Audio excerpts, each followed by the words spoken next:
존경하는 국민 여러분, 그리고 우원식 의장님과 선배 동료 의원 여러분, 도봉을 국회의원 오경입니다. 오늘은 제3차 상법 개정 자사주 제도 개혁에 관한 법률안 찬성 의견을 밝히기 위해 이 자리에 섰습니다.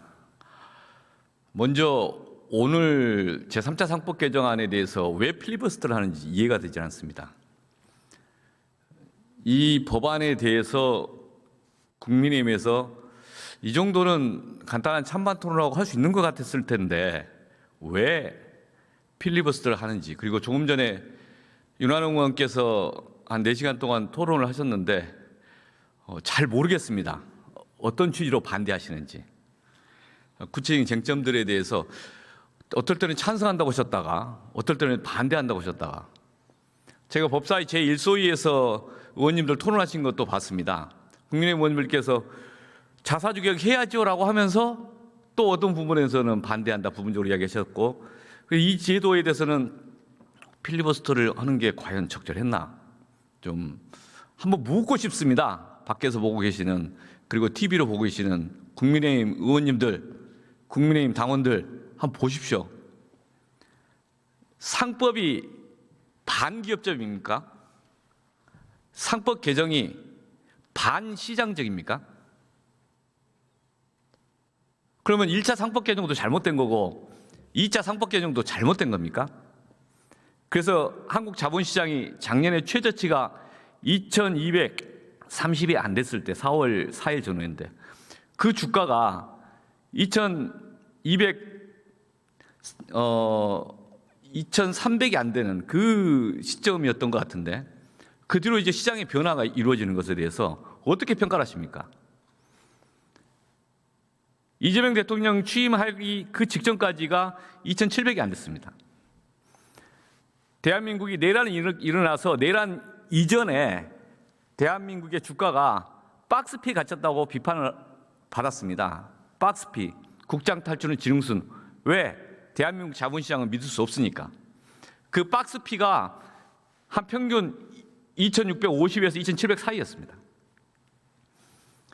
이재명 대통령 취임한 이후에, 여러분들이 이재명 정부를 선택한 이후에 그때 2,700쯤에서 시작을 했습니다. 그리고 지금까지 코스피가 3,000, 4,000, 5,000, 6,000 이게 가까이 왔는데 아직 6,000은 안 됐지만, 지금 이 시장에 참여하셨던 여러분들은 반시장적입니까? 여러분들은 반기업적이었습니까? 지금 국민의힘에서 선동하는 게 상법 개정, 자본시장을 선진하는 반시장적이다, 반기업적이다 라고 선동하는 거 아닙니까? 이런 식의 이야기를 하는 것이면 도대체 국민의힘이 생각하는 시장에 대한 정책은 뭐냐, 경제 정책은 뭐냐, 자본시장에 대한 시각은 뭐냐, 되묻지 않을 수 없습니다. 국민의힘은 지금 어디로 가고 있습니까? 내란을 일으켜서 내란에 대한 반성 속에서 이제는 결연을 해야 될 시점에 이미 재판부 세 곳에서 한덕수, 이상민, 윤석열 유죄로, 내란죄 유죄로 판단했는데, 국민의힘 당대표가 그 내란 윤호계인과 결연하는 게 아니라 윤호계인 지지하겠다라는 식의 발언을 하니까 민주주의 정치 질서에서도 도대체 국민의힘은 어디로 갑니까? 국민의힘이 보수입니까? 극우입니까? 윤호견 세력입니까? 라고 묻는데, 이제 자본정책, 시장정책에서 물어봐야 되겠습니다. 아니, 지금 밸류업 정책을 하는 게 반시장적입니까? 반기업적입니까? 오히려 이걸 가로막고 있는 국민의힘 의원님들, 여러분이 반시장적이고 여러분이 반기업적 아닙니까? 이 판단은 시장 참여자들이 판단할 겁니다. 여러분은 어떻게 보십니까? 지금 국민의힘의 이 태도에 대해서. 저는 자본시장에 관한 저희들이 왜 이 정책을 추진했는지를 필리버스터 이 과정을 통해 차분히 한번 말씀드리겠습니다. 국민 여러분께서 이걸 보고 계시기 때문에 저희들이 생각하는 자본시장 담론이 무엇인가, 그리고 왜 이런 것들을 고민해 오면서 어떤 정책을 추진하고 있는가, 또 앞으로 어떤 것을 더 고민하고 있는가를 자사주 제도 개혁과 함께 말씀드리겠습니다. 기본적 요지를 말씀드리면 밸류업 정책은 일본이 1989년도부터 저성장 국면에 돌입해서 10년 장기 저성장, 20년 장기 저성장, 그 이후에 이래서는 안 되겠다. 저성장을 돌파하자. 저성장을 돌파하는 것 중에서 어떤 방법이 있을까? 그 고민 속에 자본시장 정책이 나왔다라고 이해를 하고 있습니다. 저성장을 돌파하는 방법은 노동에서 새로운 변화가 일어나거나 자본의 효율성이 있거나 생산성이 높아야 된다. 근데 인구 구조가 고정되어 있기 때문에 자본의 문제, 자본시장이 혁신적인 기업들에게 효율적으로 자금 조달을 해야 된다. 그러기 위해서 자본시장을 개선해야 한다. 이 문제意识 속에 일본이 밸류업 정책을 추진했습니다. 10년 동안 일본이 밸류업 정책을 추진하면서 저성장을 돌파하려고 몸부림쳤습니다. 그리고 니케이 지수가 3배 정도 증가됐습니다. 그 정책을 추진하는 정권이 일본의 보수당, 자민당 정권입니다. 2024년 초에 윤석열 정부는 이 자민당 정부의 밸류업 정책을 참고해서 한국식 밸류업 정책을 추진한다고 선언했습니다. 그걸 상당 기간 동안에 구체적으로 추진했습니다. 하나하나 그 관련 자료를 오늘 다시 한번 소개해드리고 말씀드리겠습니다. 그래서 그 자민당 정권의 밸류업 정책을 모방하고 참고하고 해서 윤석열 정부의 금융위원회에서 그걸 발표를 하고 2024년 상반기에 했는데 추진하다가 하반기부터 멈췄습니다. 어떤 로비를 받았는지, 도대체 누구 입장을 대변하는 건지 멈췄습니다. 그리고 민주당이 24년도 하반기 후반부터 자본시장 활성화 TF 만들고 저희가 상법 개정을 추진했습니다. 자본시장에서 반응은 황당하다. 이게 왜 하다가 마는 거냐? 또 시장 우롱하는 거냐? 이런 냉소가 있었습니다. 그 냉소 속에서 시간이 지나고 하면서 상법 개정을 민주당이 단독으로 처리한 것에 대해서 이 내란 후속 정부가 거부권 행사하는 와중에 윤석열 정부의 금융감독원장인 이복현 금융감독원장이 충실 의무 상법 개정, 1차 상법 개정 거부권 행사하지 마라. 직을 걸고 반대한다고 했습니다. 왜 직을 걸고 반대한다고 그랬겠습니까? 윤석열 정부가 고민했던 내용입니다. 그 내용을 스스로 엎어버리기 때문에 자기 모순이기 때문에 반대한다고 밝힌 거 아니겠습니까? 지금 민주당 그리고 이재명 정부에서 이야기하는 자본시장 선진화 정책, 코리아 프리미엄을 위한 자본시장 정책, 많은 부분이 윤석열 정부가 고민했던 것들입니다. 저는 곳곳에서 말씀드렸습니다. 한 80, 90%는 거의 비슷하다고. 그런데 똑같은 정책을 윤석열 정부가 이야기하면 시장 친화적이고 민주당 정부, 이재명 정부가 추진하면 반시장적입니까? 이런 궤변이 어디가 있습니까? 도대체 윤석열 정부가 스스로 잘했으면 될 것을 어떤 로비를 받았는지 어디서 왜곡됐는지 모르겠지만 포기하고 나서 민주당이 추진했고 민주당 추진한 것에 대해서 시장에서 지지와 호응과 반응이 있었던 거 아닙니까? 지금 자본시장이 나름 다른 나라에 비해서 디스카운트 된 것의 현상을 극복하고 있는 과정이 있지 않습니까? 근데 지금까지 극복하는 과정에 대해서 반시장적이다, 반기업적이다, 사회주의다 라고 주장을 한다고 해서 그 주장이 1,400만 투자자 입장에서 이해가 되겠습니까? 동의가 된다고 생각하십니까? 이재명 정부, 민주당에서 지금 자본시장 선진화 정책을 추진하면서 상법 1차, 2차 그리고 3차 하는 과정 또는 기타 여러 가지 정책들을 같이 가고 있는데 이 정책은 실제 자본시장 자체의 선진화, 그 자체 성장을 위한 정책이다. 이렇게 말씀드립니다. 그래서 도대체 국민의힘은 어디로 가고 있습니까? 도대체 국민의힘의 정책은 누구를 위한 정책입니까? 우리 자본시장이 선진화되기를 원하는 겁니까? 자본시장이 다시 박스피에 갇혀라. 그냥 멈춰라. 코스피 2,500에 갇혀라. 그런 생각에서 주장하시는 겁니까? 저는 묻지 않을 수 없습니다. 제가 이 자본시장과 관련돼서 몇 가지 말씀드린 것 중에서 지금 이 기본적인 이 시장에 대한 시각, 그리고 이 3차 성과개정을 반대하는 국민의힘에 대한 저의 질문입니다. 저희는 코스피 5천 특위위원회 이름을 바꿔서 코리아 프리미엄을 위한 코리아 프리미엄 K 자본시장 특별위원회 이름을 바꿨습니다. 코스피 5천 달성 이후에. 그런데 저희가 그동안 쭉 고민해왔던 문제식은 별반 다를 바 없습니다. 저희가 자본시장을 어떻게 바라보느냐에 대해서 말씀을 좀 드려보겠습니다. 한국 자본시장, 코스피 시장이든 코스닥 시장이든 자본시장의 역할은 주가 상승 그 자체만을 갖고 주가 부양하겠다 그런 건 아닙니다.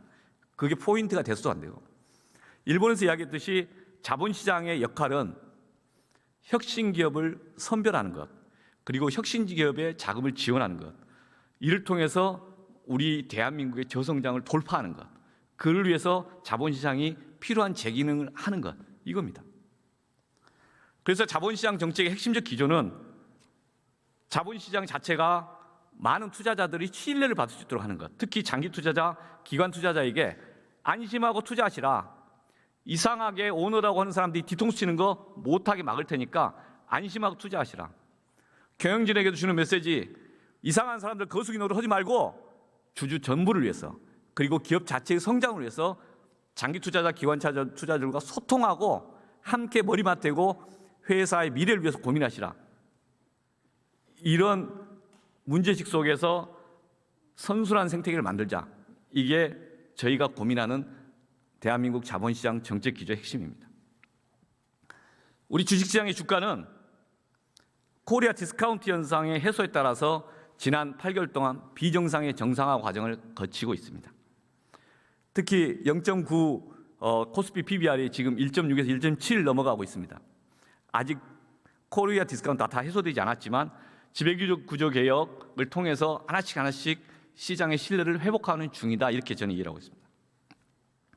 두 번째는 자본시장에서의 그 자금이라는 게 부실기업에 투기하듯이 단타하듯이 돈이 들어가야 된다, 그런 건 아니라고 봅니다. 그래서도 안 된다고 봅니다.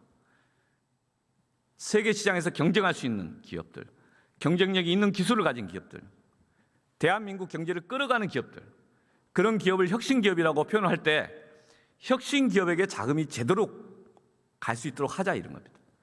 부실기업과 혁신기업은 구분해야 되지 않겠습니까? 그걸 구분할 수 있는 시각이 있는 투자자들이 시장을 주도해야 되지 않겠습니까? 그래서 장기 투자자, 기관 투자자의 역할이 중요하다. 그리고 장기 투자자, 기관 투자자가 경영진과 함께 상의할 수 있도록 하자. 그래서 혁신기업을 구분해야 된다. 그래서 스튜어디십 코드를 이야기하는 겁니다. 저희가 또 하나의 측면에서는 생산적 금융을 이야기합니다. 대한민국이 1970년대, 80년대 도시화하는 과정에서는 우리가 도시화를 통해서 부동산 건설 경기로 내수를 살리기도 했습니다. 그런데 이제 도시화가 끝자락입니다. 상투입니다. 지금 인구 구조 속에서도 많은 부분이 지금 끝자락입니다. 부동산 건설 경기로 내수를 살릴 수 있겠습니까? 이제는 그렇지는 않다고 봅니다. 지금은 부동산에 과다하게 몰린 자금은 우리 경제를 살리는 자금은 아니라고 봅니다. 그런 의미에서 비생산적 자금이다라는 비판을 받고 있는 것이고, 그 비생산적 자금이 굳이 거기에 다 몰릴 필요는 없다. 좀 더 세계 시장에서 경쟁하는 기업, 혁신 기업으로의 자금 이동이 필요한 거 아닌가. 그런 의미에서의 머니무브를 이야기합니다. 그래서 머니무브는 부동산에서 자본시장으로의 머니무브, 또 하나는 자본시장 내에서 부실기업이 아닌 혁신적 기업으로의 머니무브, 이런 것들이 이루어져야 생산적 금융으로서의 역할들을 다할 것이다. 저희는 그렇게 이해합니다. 자본의 효율적 배분이 필요하다. 과거에 이명박 대통령 시절에는 비업무용 부동산에 대해서 세게 징벌적인 조치를 취했습니다. 국민의힘 의원님들 다 아시겠지만 그때 이명박 대통령이 하는 것은 시장적이고 그 다음에 다른 민주당 정부가 똑같은 거 하면은 비시장적이고 반기업적입니까? 그런 식으로 이야기하면 궤변인 거죠. 저희가 ROE를 이야기하고 자본의 효율성을 이야기하는데 그 이야기하는 것은 일본에서 자민당 정부가 하던 이야기입니다. 자본을 효율적으로 사용해야 된다. 지금 앞으로 계속 그 이야기 할 겁니다. 근데 이 이야기가 반시장적입니까? 오히려 그렇지 않고 그걸 못하게 하는 게 반기업적 반시장적인 거 아닌가요?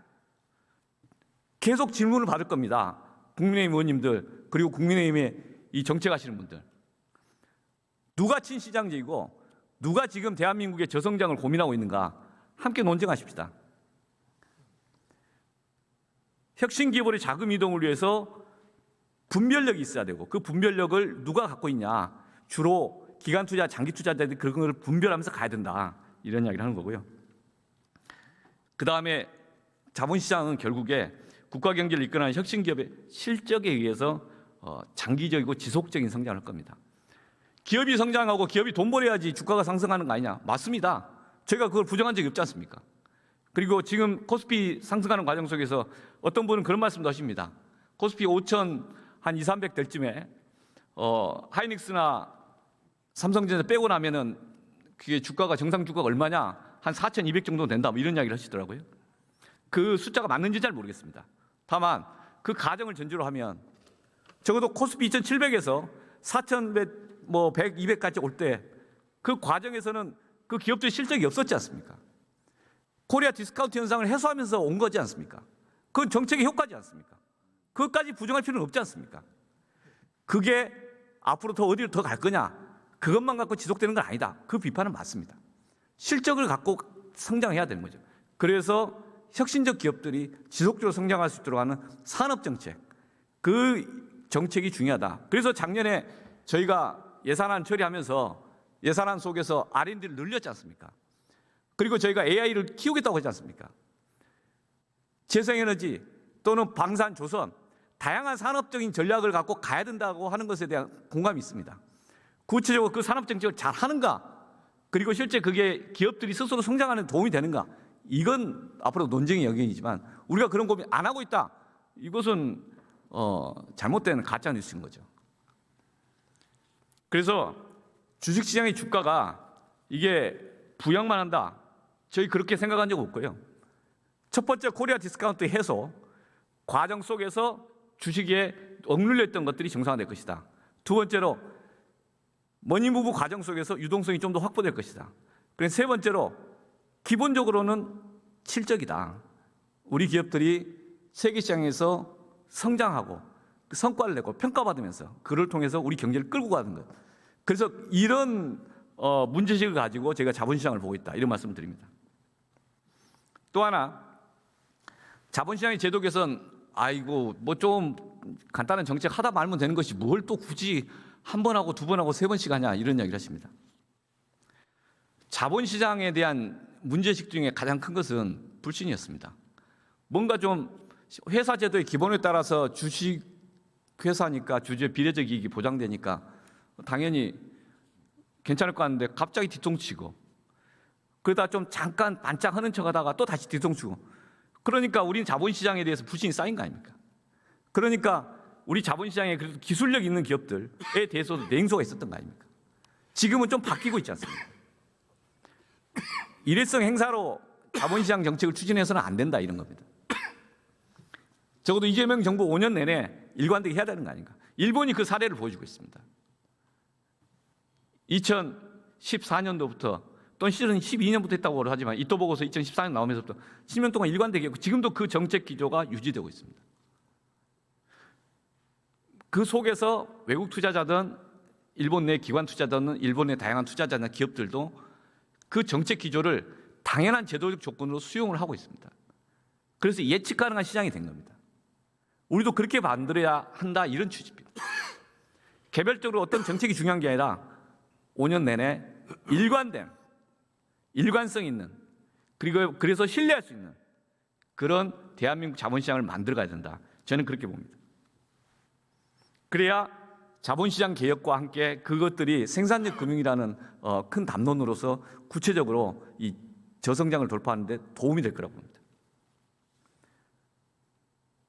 경제성장률 작년에 1%였습니다. 내란 일어나서 내란 때문에 1분기에 마이너스 성장 아니었습니까? 저희가 그 과정에서 논쟁하고 그다음 짓고 나서 한 반년 동안 1% 맞추는데 겨우 맞췄지 않습니까? 지금 국민의힘에서 지금 성장률 이야기할 자격이 있습니까? 그런 식으로 이야기했었나봐요. 올해 2% 성장을 맞추려고 노력할 겁니다. 같이 어떻게 해야 3% 성장이 되느냐를 같이 머리를 맞대고 토론했으면 좋겠어요. 혁신성장, 자본시장의 선진화는 결국 혁신성장을 위한 기여로 가야 됩니다. 그리고 그 성장의 과실이 투자자들에게 함께 공유되는 모두의 성장으로 가야 됩니다. 그를 위한 문제의식을 갖고 있다는 말씀을 드립니다. 그 다음 코스피 5천에 대해 잠깐 말씀드리겠습니다. 코스피 5천으로 코리아 디스카운트가 상당 부분 해소됐다라고 보여집니다. 그러나 여전히 저희들은 다 해소된 건 아니고 여전히 갈 길이 있다 이렇게 봅니다. 저희가 코스피 5천 담론을 이야기할 때는 PBR을 이야기했습니다. 회사의 주식의 가치가 자산 가치 대비해서 동일하다. 장부 가치와 주가가 동일하다. 그럼 PBR이 1이었습니다. 그런데 2024년 말 기준으로 해서 대한민국 코스피에서의 PBR이 0.9였습니다. 신흥국 지수가 1.84 전후였고 선진국 약 3.4 전후였습니다. 그런데 코스피 5점 넘어가는 시점에서 대한민국의 PBR이 1.6을 넘어서 1.7 뭐 사이 정도였습니다. 그런데 똑같은 시기에 신흥국 평균이 2.16이었습니다. 선진국 평균이 4.01인가 된 것 같습니다. 아직 대한민국 PBR이 신흥국 지수 평균까지 가지는 않습니다. 여전히 그런 그 과도기에 있다 이렇게 봅니다. 우리가 코리아 프리미엄을 누릴 수 있는 수준은 아직 아니다 이렇게 봅니다. 1차, 2차 상법 개정을 했습니다. 근데 이제 시행되기도 하고 시행된 것이 시장에서 제대로 관행처럼 시장 참여자들 속에서 수용하고 그걸 준수하고 그에 따라서 각자 행동 지침이 되고 있는가? 그 점에 대해서 많은 분들이 확고히 그렇게 확립됐다라고 이야기를 하지는 않는 것 같습니다. 2차 상법도 마찬가지고 지금 3월 달에 주주총회를 하는 과정 속에서 하나씩 서로 논쟁하실 겁니다. 시장의 시간이다. 정책의 시간이기도 하지만 시장의 시간이다라는 말을 저는 작년 10월부터 많은 투자자들 또는 기관 투자자들의 모임에서 말씀을 드리곤 했습니다. 거래소 행사에서도 계속 말씀드렸습니다. 시장의 시간이다. 시장 참여자들이 1차 상법 개정, 2차 상법 개정 이후에 충실 의무에 대해서 제대로 작동되고 있는지 같이 고민해야 된다. 회사의 이사들이 1차 상법 개정, 2차 상법 개정에 따라서 그걸 준수하고 가는지를 봐야 된다. 만약에 그걸 준수하지 않으면 손해배상 청구도 하고 서로가 그것에 대해서 직접적으로 해야 된다. 모든 기업의 개별적 상황을 정치와 정책이 관여하는 것도 적절하지 않고 또 실적 관여할 수도 없습니다. 물리적으로. 그래서 시장 참여자들이 직접 시장에서 제도 개혁의 변화들이 이루어지도록 관행이 쌓이도록 함께 해야 된다라는 의미에서 시장 참여자의 시간이다 이렇게 말씀을 드렸습니다. 아직 코리아 디스카운트 현상들이 다 해소되지 않고 있고 그렇게 관행이 확고하지 않다. 그래서 그걸 1, 2년 더 바라봐야 된다. 이런 고민이 좀 있습니다. 이른바 거수기 이사회들의 행태에 대해서 여전히 곳곳에 발생하고 있다. 이런 이야기들이 나오고 있습니다. 최근에도 언론에서 보도된 것들이 있습니다. 아직도 일방적으로 중복상장 하겠다. 니들이 뭔데 주식 안 사면 되지. 우리가 하겠다는데 왜 감히 뭐 이런 식의 메시지를 내는 거 아닌가에 대한 우려가 있었고 상장 폐지하고 공개 매수하는 절차에 있어서 소액주주를 배제한다든지 그 과정이 주주의 충실 의무가 이미 발효가 되고 시행되고 있음에도 불구하고 이사회는 내몰라라 하면서 주주들 전체 이익에 부합하는지 부합하지 않는지를 설명해야 할 의무가 있음에도 불구하고 그걸 방치하는 사례들이 있었고 자사주의 사전 처분 과정에서 여전히 이사의 충실 의무가 작동되고 있는데 특정 주주 밀어주기 행태들을 하는 것 같다는 이야기들이 많이 있었습니다. 그래서 아직도 많은 회사에서 이사회 이사들이 혹시 거수기 역할을 하는 거 아닌가? 그러면 우리 시장의 신뢰는 다시 약해질 거다라는 우려를 하고 있습니다. 그래서 그 변화들을 같이 만들어 가야 된다. 그럴 시기다. 아직은 우리가 확고하게 시장이 투명화되고 그리고 예측 가능한 시장으로 가는가에 대한 질문들 속에서 깔끔한 답변을 할 수 있는가? 그건 좀 더 지켜봐야 된다. 이렇게 봅니다. 그래서 올해 내년까지 시장 참여자들이 함께 감시하고 그리고 캠페인을 같이 해야 된다. 이런 측면에서의 정치권 그리고 이재명 정부의 정책적 기조도 중요하고 시장 참여자들의 적극적인 관심과 참여도 중요하다. 저는 이렇게 말씀드립니다.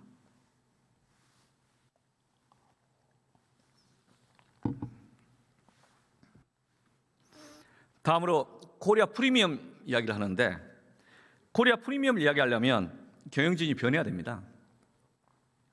기관 투자자, 장기 투자자들의 적극적 역할들을 인정을 해야 됩니다.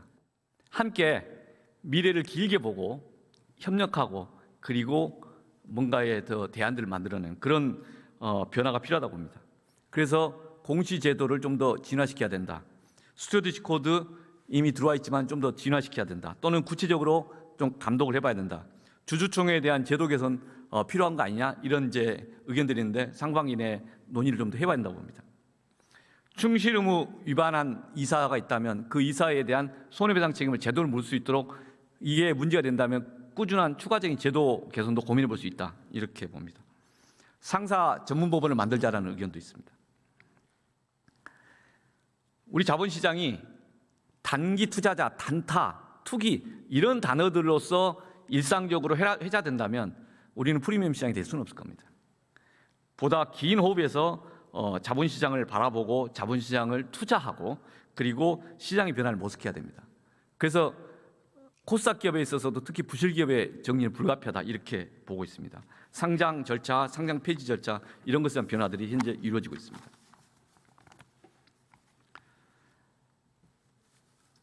몇 가지 담론적인 말씀을 좀 드렸습니다.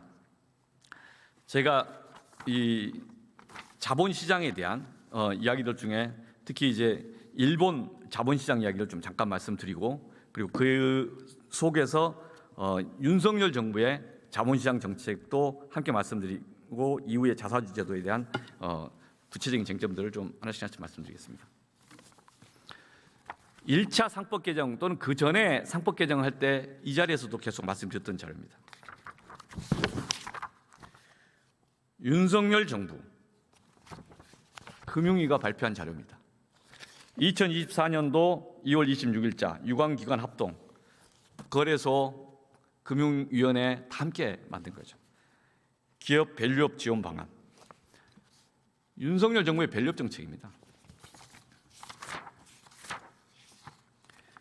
이 밸류업 정책 속에서 대한민국의 PBR이 낮다. 이걸 어떻게 해야 된다는 고민들이 있었고 기본 정책 방향.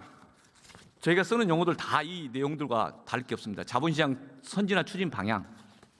이 속에서 주주가치 기업 경영 확립, 그래서 주주보호 강화, 물적 분할 내부자 거래 사전 공시 의무 공개 매수 제도, 그리고 자사주 제도 개혁, M&A 관련 제도 개선, 소액 주주 권익 보험을 위한 상법 개정. 저희가 그래서 충실 의무 도입했지 않습니까? 그리고 여기서 이야기는 자사주 개혁 지금 하는 거지 않습니까?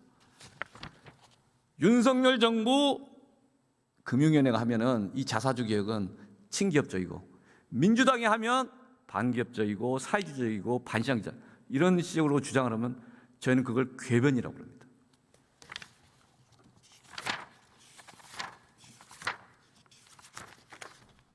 실제 윤석열 정부의 그 밸류업 정책은 대단히 구체적이었습니다.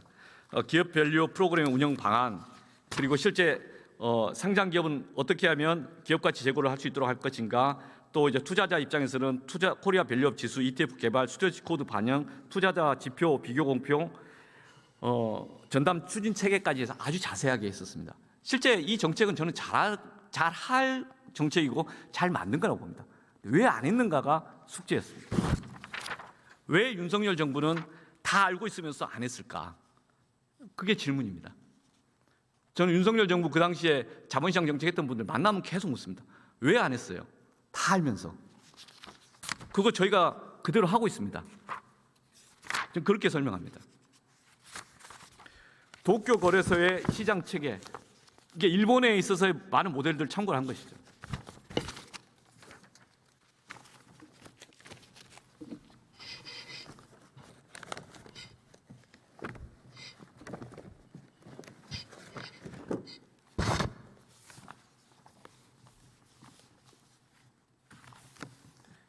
아마 시장 참여자들은 이 자료는 보셨을 겁니다.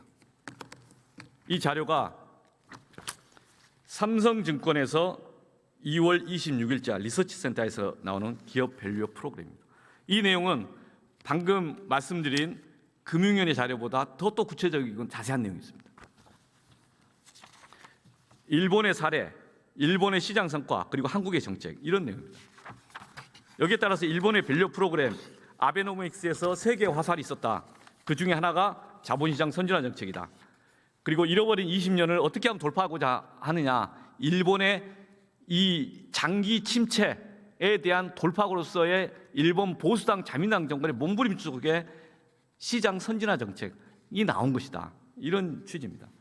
그리고 그 속에서 2012년도, 2021년도, 2026년도, 2023년도 쭉 해서 정책들의 기조들을 설명을 하고 있습니다. 되게 상징적인 겁니다. 정책 도입의 배경이 부동산 버블 그리고 잃어버린 30년이랍니다. 그래서 자본시장 정책을 하겠다는 겁니다. 머니무브 개념과 저희가 이야기하는 거 별 차이가 없지 않습니까? 똑같은 내용을 자민당이 하면은 보수당 정권이고 똑같은 내용을 민주당 대한민국에서 하면은 반기업적이다. 이런 식의 이야기를 하신다면 국민의힘의 정책은 극우 정책 아닙니까? 민주주의만 극우가 아니라 경제 정책도 극우 정책 아닙니까? 이게 시장을 설득할 수 있을까 의문이 있습니다. 그리고 이 정책은 여러분들이 윤석열 정부 때 하려고 했던 정책입니다. 그런데 우리가 지금 하면은 반시장적이고 우리가 하면은 무조건 안 된다 발목 잡게 하면 그거 어떻게 경제를 고민한다고 이게 시장에 박수 치겠습니까?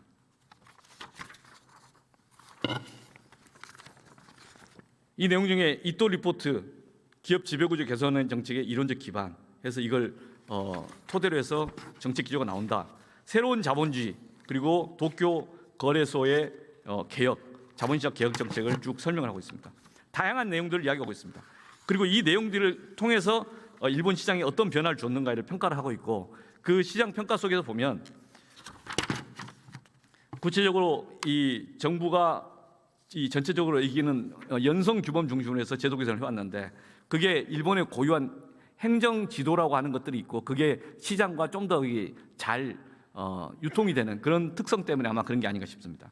그리고 그 속에서 증시의 릴레이팅이 이루어졌다 이런 겁니다. 디스카운트가 해소된 그런 거죠. 그리고 외국인 투자자들을 유치했고 증시 지수 개편하면서 효과가 나타나기 시작했다. 그리고 시장을 5개의 시장이 있었는데 그걸 3개 시장으로 재편을 했다. 프라임 시장, 스탠다드 시장, 그로스 시장. 그리고 그런 것들을 각각 차별화했다. 섹터별로 뭔가를 고민했다. 이런 내용들이 정말 자세히 나옵니다. 이걸 윤석열 정부 자본시장 추진한 사람은 다 봤을 거 아닙니까? 그리고 다 하고 있는데 그중에 일부를 제가 지금 하고 있지 않습니까? 여기서 표현이 이런 내용도 있습니다. 시가총액 상위 기업은 소극적이었다. 처음에는 행동주의 펀드에 대해서 이것들이 소통이 있었다. 그리고 나서 대한민국 정책에서 이걸 어떻게 하면 기업 밸류 프로그램을 할 것인가 제안도 자세히 나옵니다. 이 내용들을 하나하나를 보면 이런 고민들 속에서 뭔가를 보는구나. 정부가 기회의 사다리 정책 속에서 기업 밸류 정책을 출연한다. 자산 형성의 사다리를 만들겠다. 그래서 쭉 설명하고 있습니다. 정책 기조. 민생 금융의 사다리, 상생 금융의 사다리. 앞서서 국민의힘 의원님께서 뭐 도대체 이걸 하면은 청년들이 무슨 기회를 주냐는데 이런 내용을 여러분이 집권했을 때는 설명했지 않습니까? 똑같은 내용을 우리가 하면 없다고 이야기하면 안 되지 않습니까? 자본시장 개혁하면서 저성장 기조를 해결할 돌파구 필요하다. 지금 현재 대한민국이 저성장 상황이니까 이걸 돌파구를 만드는데 자본시장 역할을 해야 된다. 그렇게 이야기를 하고 있지 않습니까? 그렇게 이야기를 하셨었고 여러분들이. 그런데 대한민국이 증시가 계속 저평가되고 있다. 그 PBR 이야기를 하고 있고, 실제 저희들이 담론은 상당 부분은 여러분들이 국민의힘이 윤석열 정부 때 일본의 사례를 참고로 해서 했던 담론을 가지고 저희가 하고 있는 겁니다. 자본시장 개혁 그 과제로서 2월 달에 2024년 2월이니까 거의 2년 전입니다. 2년 전에 제안하면서 물적 분할, 쪼개기 상장 시 상시, 공시, 상장 심사 제도 강화, 그 다음에 내부자 거래에 대해 사전 공시, 여러 가지 제도적 개혁들을 제안을 하고 여러분들이 스스로 다 알고 있는 거입니다. 투자자 친화적 자본시장 조성한 자 주주가치 제고하겠다. 그리고 기업의 가치 제고를 위해서 코스닥 상장 기업 가치 제고를 한다. 그 다음에 가이드라인 만든다. 구체적으로 이 한 반년 프로그램을 다 제시를 하고 있습니다. 이게 이런 것이 형식적으로는 삼성증권 이름으로 나오지만 금융위가 모르고 했겠습니까? 금융위랑 같이 소통하면서 했지 않겠습니까? 공시 우수부범에서 어떻게 하겠다. 또는 자본의 효율성을 강화하기 위해서 중장기적으로 어떤 목표를 제시하겠다. 그래서 ROE에 대한 이야기를 합니다. 이게 일본 거를 가져온 겁니다. 저는 이게 나름대로 그 자본시장에 대한 이해 속에서 윤석열 정부 금융위가 시장 참여자들과 같이 고민했던 내용이라면 그걸 그대로 할 수 있다고 봅니다. 그 부분에서 민주당이 나름 수용할 거 수용하고 보완할 건 좀 보완하지만 많은 부분을 존중하고 가고 있습니다.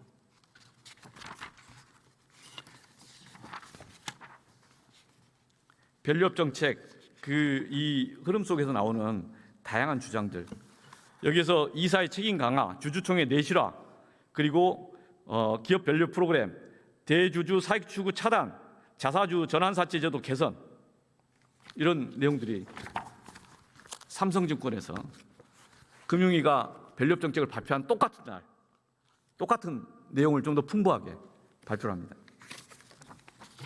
저희 거기만 있는 게 아니라 비슷한 게 또 있습니다. 이 하나는 미래에셋인데 2023년 2월 6일입니다. 요 방금 금융위 정책이나 또는 이 삼성증권보다 한 20일 전 버전입니다. 기본의 밸류업 정책 이야기하면서 여기서 이런 표현합니다. 정부가 이미 1월 달부터 논의를 하고 있었던 거죠. 전체 종합 자료는 2월 26일자 나왔지만 정부가 언급하고 있는 지배구조 주주 환원 그리고 PBR에 대해서는 시장에서 은행주를 중심으로 저 PBR 종목들이 급등하고 있고 기업들은 주주 환원 정책으로 자사주 매입 및 소각 계획을 앞다퉈 발표하고 있다. 이 이야기를 지금 시장 상황이라고 설명해도 똑같지 않겠습니까? 지금 이 보고서는 2년 전 보고서입니다. 2년 전 2월 5일자 보고서입니다. 그런데 지금 많은 기업들이 자사주 소각과 매입에 관련해서 발표하고 있습니다. 그럼 그 당시에 국민의힘에서 윤석열 정부에서 그대로 잘 했으면 될 일을 그 당시 하다가 멈춰놓고 민주당이 지금 하니까 이건 반시장적이고 반기업적이다 라고 하면 적절하지 않다, 이런 말씀을 계속 드리는 겁니다. 일본 사례를 언급하고 있는데 일본 PBR 주주 환원 그 이상의 상징성 업 이렇게 나오면서 일본의 지속 가능성에 대한 재평가라는 것들을 통해서 일본 정부가 2013년도부터 잃어버린 20년을 배경으로 해서 탄생한 2차 아베 정부와 제시한 세계 화살, 대담한 금융정책, 신속한 재정정책, 신성장 전략 중에 세 번째 화살, 일본 재흥 전략에 뿌리를 두고 이 밸류업 정책이 추진된다. 그래서 일본은 이 경제 성장을 위해서 어떻게 할 것인가를 계속 고민하는데 단기적으로 주주 환원 ROE와 PBR을 높이는 것에 대한 효과가 있고, 특히 PBR은 일본의 경우에 가버넌스 기업 구조 개혁에 기반한 기업 투자자가 중장기적 시각에서 기업 가치 향상을 위한 노력을 하도록 한다. 그래서 장기 성장성을 높인다. 그리고 장기 성장 수익성도 확보한다. 이런 의미에서의 PER, ROE 계획을 또 같이 해야 된다. 뭐 이런 제안들을 합니다. 이 보고서 중에 독특한 표현이 있습니다. 일본을 분석하고 한국을 예상한다. 그래서 정부는 그 당시 윤석열 정부를 이야기합니다. 일본의 규제를 참고하겠다고 한다. 국내 정책 방향성을 예상하기 위해 일본이 시장의 저항을 최소화하기 위한 소프트로어 형태의 가버넌스 코드, 스토지 코드 중심으로 해서 제도 개선을 했고, 일본이 PBR을 통해서 궁극적으로 추구하는 목적, 그리고 이를 진화하기 위한 다양한 진화 기제들에 대해서 함께 설명한다. 이러면서 이 내용들이 나오고 있습니다. 그래서 이 내용 속에서는 PBR에 대해서 어떻게 해야 되느냐에 대한 제안들이 있습니다. 준비 과정에서는 스토지 코드, 거버넌스 코드 개혁을 쭉 이야기를 하고 있습니다. 그리고 중간에 이제 동경 증권거래소 시장 개편 이야기를 하고 있고요. 그리고 중간중간에 PBR 개혁을 설명을 하고 있습니다. 이 지금 국민의힘 의원들만 모르지 시장 참여자들의 애널리스트는 다 봤던 자료 아닙니까, 이게? 이걸 지금 국회에서 필리버스터하면서 상법 개정, 3차 상법 개정 반대한다니까 이걸 다시 한번 회고하는 겁니다.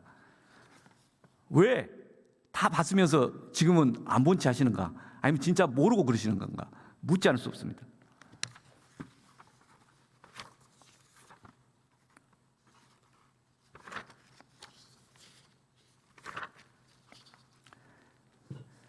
이런 변력 정책을 하니까 일본에서 원인 부분은 부동산에서 원인 부분 말고 특히 이제 그 고정자산, 고정금리 예금의 자산을 배분을 많이 했던 특성이 있었는데 그 중에 일부가 자본시장으로 원인 부분가 이루어졌다, 이런 설명을 합니다.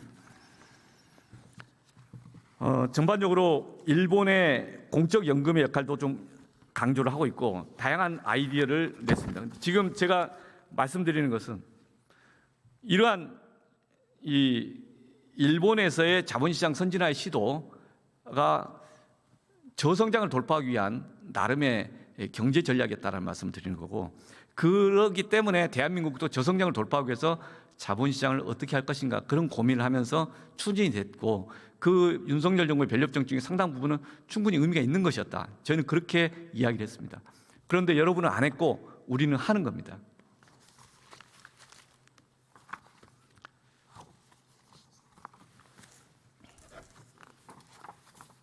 저희가 2024년입니다. 왜 과거 이야기 하시냐가 말씀이 좀 의아하실 텐데 2024년도 상반기에 다 알면서도 그걸 추진하고 왜 멈췄는가에 대한 의문점이 저도 있었습니다. 그래서 쭉 찾다 보니까 6월 11일자 한국경제인협회, 한경협, 옛날 정경련이죠. 국정농단에 관련됐던 정경련이 6월 11일자에 연구 용역을 발표하면서 이사 충실 의무 확대를 반대하는 용역을 발표합니다. 주요국은 이사 충실을 회사로 한정한다. 그리고 이사가 이게 주주에 대해서 충실함을 가지면 상법 체계가 훼손된다. 다양한 주주 이익의 합치는 불가능하다. 소송 남발, 또 소수 주주 이익 과다 평가, 다수결론 죄송 등등등등 이렇게 보도자를 뿌렸고 용역 보고서 나왔습니다. 그리고 그 무렵에 한 2주 지나서 이제 이 기사가 떴죠. 한경협이 정부와 국회에 제출한 의견서 왜곡 투성이, 충실 의무에 관련된 온갖 이상한 이야기들이 있었고, 그래서 그 무렵 이후에 하여간 윤석열 정부의 자본시장 정책은 제대로 가지 않았습니다. 이복현 원장이 25년 2월인가 3월인가에 금감원 보도자를 통해서 이야기했습니다. 충실 의무는 글로벌 스탠다드라고. 그런데 경제단체 중에서는 충실 의무는 글로벌 스탠다드 아니라고 그랬습니다. 이복현 원장은 제발 거짓말 하지 마시라. 글로벌 스탠다드 맞다 하면서 특별히 보도자를 뿌렸습니다. 그리고 직을 걸겠다고 거부권 행사하지 말라고 그랬습니다.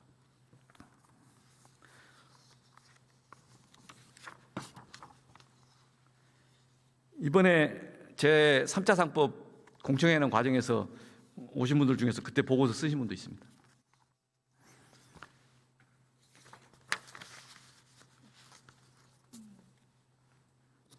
윤석열 정부는 2023년 후반기부터 시작했는지 24년 초부터 시작했는지 모르겠지만 상당한 검토가 있었고, 대한민국의 저성장을 돌파하기 위해서 일본의 변력 정책을 참고해서 대한민국의 고유한 또는 좀 보다 구체적으로 작동 가능한 변력 정책을 추진해야 한다라고 공감을 했었고, 그리고 그걸 구체적으로 업무 분장을 하면서 내용도 자세하게 준비를 했었습니다. 그런데 2024년도 여름 이후 지나가면서부터 충실을 안 하겠다고 입장을 바꾼 것 같고, 그리고는 실제 제대로 하지 않았습니다. 저희는, 민주당은 2024년 가을부터 상법 개정하자 주식시장 활성화 TF 만들어서 추진해 왔습니다. 그리고 2024년도, 2025년도 할 때 저희가 상법 개정한다고 할 때도 여전히 시장의 반응은 시큰둥했습니다. 왜? 집권당도 제대로 하겠다고 그렇게 홍보를 하고 이 투자자들이나 또는 이제 시장 참여자들에게 설명을 했는데 한순간에 흐지부지 시켜버리니까, 그 당시 야당이 민주당이 한다고 해서 잘할까? 지켜보긴 하겠는데 시장이 주가 지수로 반응이 없었습니다. 그런데 2025년 6월 3일 대통령 선거 끝나고 나서부터 생각보다 빠르게 1차 상법 개정이 추진됐었고, 그리고 국회 법사위에서 통과되고 하는 과정에 시장의 반응은 이거였습니다. 예상보다 빠르다, 예상보다 과감했다, 그러면 한번 호기심을 가지고 지켜볼게, 이런 거였습니다. 즉, 집권 초기라서 이 주가가 올라가는 측면도 있지만 실제 시장의 반응은 여전히 대한민국 자본시장은 안 돼 라는 냉소를 더 불신이 쌓여있던 상황 속에서 이재명 정부 들어오면서 초반부터 그렇게 각광을 받고 있지는 않았고, 새 정부이기 때문에, 하지만 자본시장을 풀어보겠다고 여러 번 천명을 하고 공약을 했기 때문에 지켜보겠다라고 하면서 6월, 7월이 지나갔습니다. 1차 상법 끝나고 나서 2차 상법 법 개정을 논의할 때가 7월 달이었죠. 여러분, 많은 분들한테 저는 비판을 받았습니다. 집중투표제 하겠어? 못할 것 같아. 그 말만 하지 정치인들 뺀수만 하는 거지, 이례적으로 하는 척만 하는 거지, 그런 비판 많이 받았습니다. 그런데 민주당은 8월 말에 하여간 처리를 했습니다. 그리고 나서 많은 시장 참여자들이 이야기했습니다. 아, 그러면 의지가 있어 보인다. 이재명 정부 민주당에서 이야기하는 자본시장 정책에 대해서는 한번 지켜볼게 라고 했던 것 같습니다. 그리고 나서 자본시장 정책이 그러면 기조가 좀 유지될 것 같은데 좀 더 어디까지 갈 것인지 보자라고 하면서 작년에 1차 상법, 2차 상법, 그 이후에 여러 가지 논쟁들이 있었던 거 아닙니까? 이 논쟁을 할 당시에는 오늘 앞서 윤한홍 의원님께서 지적하시듯이 실적이 있었던 건 아닙니다. 기업의 펀더멘털이 바뀐 건 아니었습니다. 반도체 실적이 가시화되지 않았습니다. 전혀 실제 시장에서 고려 대상이 아니었습니다. 그럼에도 불구하고 시장의 흐름들은 서서히 기대가 형성됐습니다. 한번 지켜볼 필요가 있다. 한국 자본시장에서 지배구조를 개혁하고 그 지배구조 개혁 속에서 뭔가 장기적인 희망과 릴레이팅 할 수 있는 가능성이 있는 거 아닌가. 그리고 그 지배적인 그 기대의 흐름들이 누적되면서 이후에 실적이 쌓이니까 저희가 예상하거나 저희가 통제하는 게 아닙니다. 실제 그럴 수도 없고 처음부터 그럴 생각이 있었던 건 아니고, 그렇지만 그렇게 자본시장이 4천 넘어서 작년 말까지 온 겁니다. 시장 참여자들 다 아시지 않습니까? 작년 1년 또는 지난 8개월 동안에 지금 대한민국의 주가를 예측하고 제대로 평가한, 미리 이야기한 애널리스트가 누가 있습니까? 해외 투자자든 국내 투자자든 어느 증권사, 어느 투자자들이 이걸 제대로 이야기를 했습니까? 그분들의 예측이 무조건 틀렸다, 그런 건 아닙니다. 대한민국의 자본시장을 개선하려는 의지가 일관될 것인가, 꾸준히 돌파할 것인가에 대한 신뢰가 없었던 거죠. 그런데 1차, 2차 상법 개정하면서 대한민국 자본시장은 뒤통수 치는 시장이 아니라 거수기사가 아니라 책임지는 이사회로, 그리고 한 걸음 한 걸음 나갈 것이다 라는 기대가 형성되면서 거기에 실적이 따르면서 예상보다 빠르게 시장이 반응을 한 것이죠. 그래서 이런 시장 흐름에 대해서 서로가 같이 좀 존중할 필요가 있다라는 생각이 듭니다. 저희들도 이 시장에 대해서는 다 알고 있고 모든 걸 다 예측하면서 가는 건 아니지 않습니까? 다만 정책적 기조를 저희가 일관되게 가져가겠다라는 말만 일관되게 하는 겁니다.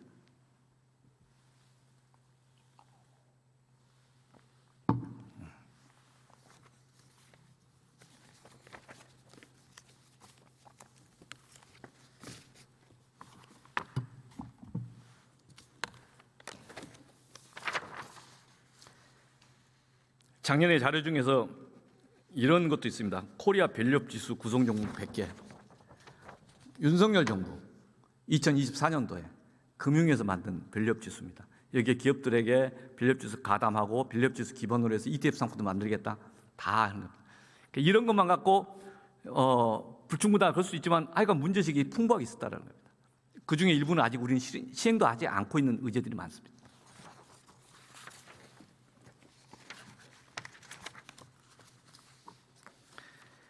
(2024년도 5월) 자료 또 하나 말씀드립니다. 상장 기업 가치 제고를 위한 계획, 밸류업 계획, 수립 공시를 지원하기 위한 가이드라인을 마련했습니다. 아주 두터운 책입니다. 정말 많은 내용들을 준비했습니다. 대한민국의 금융위원회, 금융감독원, 거래소 다 그 당시에 이런 걸 다뤄본 경험이 있는 거죠. 그런데 정부나 정당에서 하겠다고 했다가 엎어버리기 때문에 이런 노하우가 다 묵혀버릴 뻔했던 거고 그중에 일부를 지금 저희는 살리고 있는 과정이다 이런 말씀을 드립니다.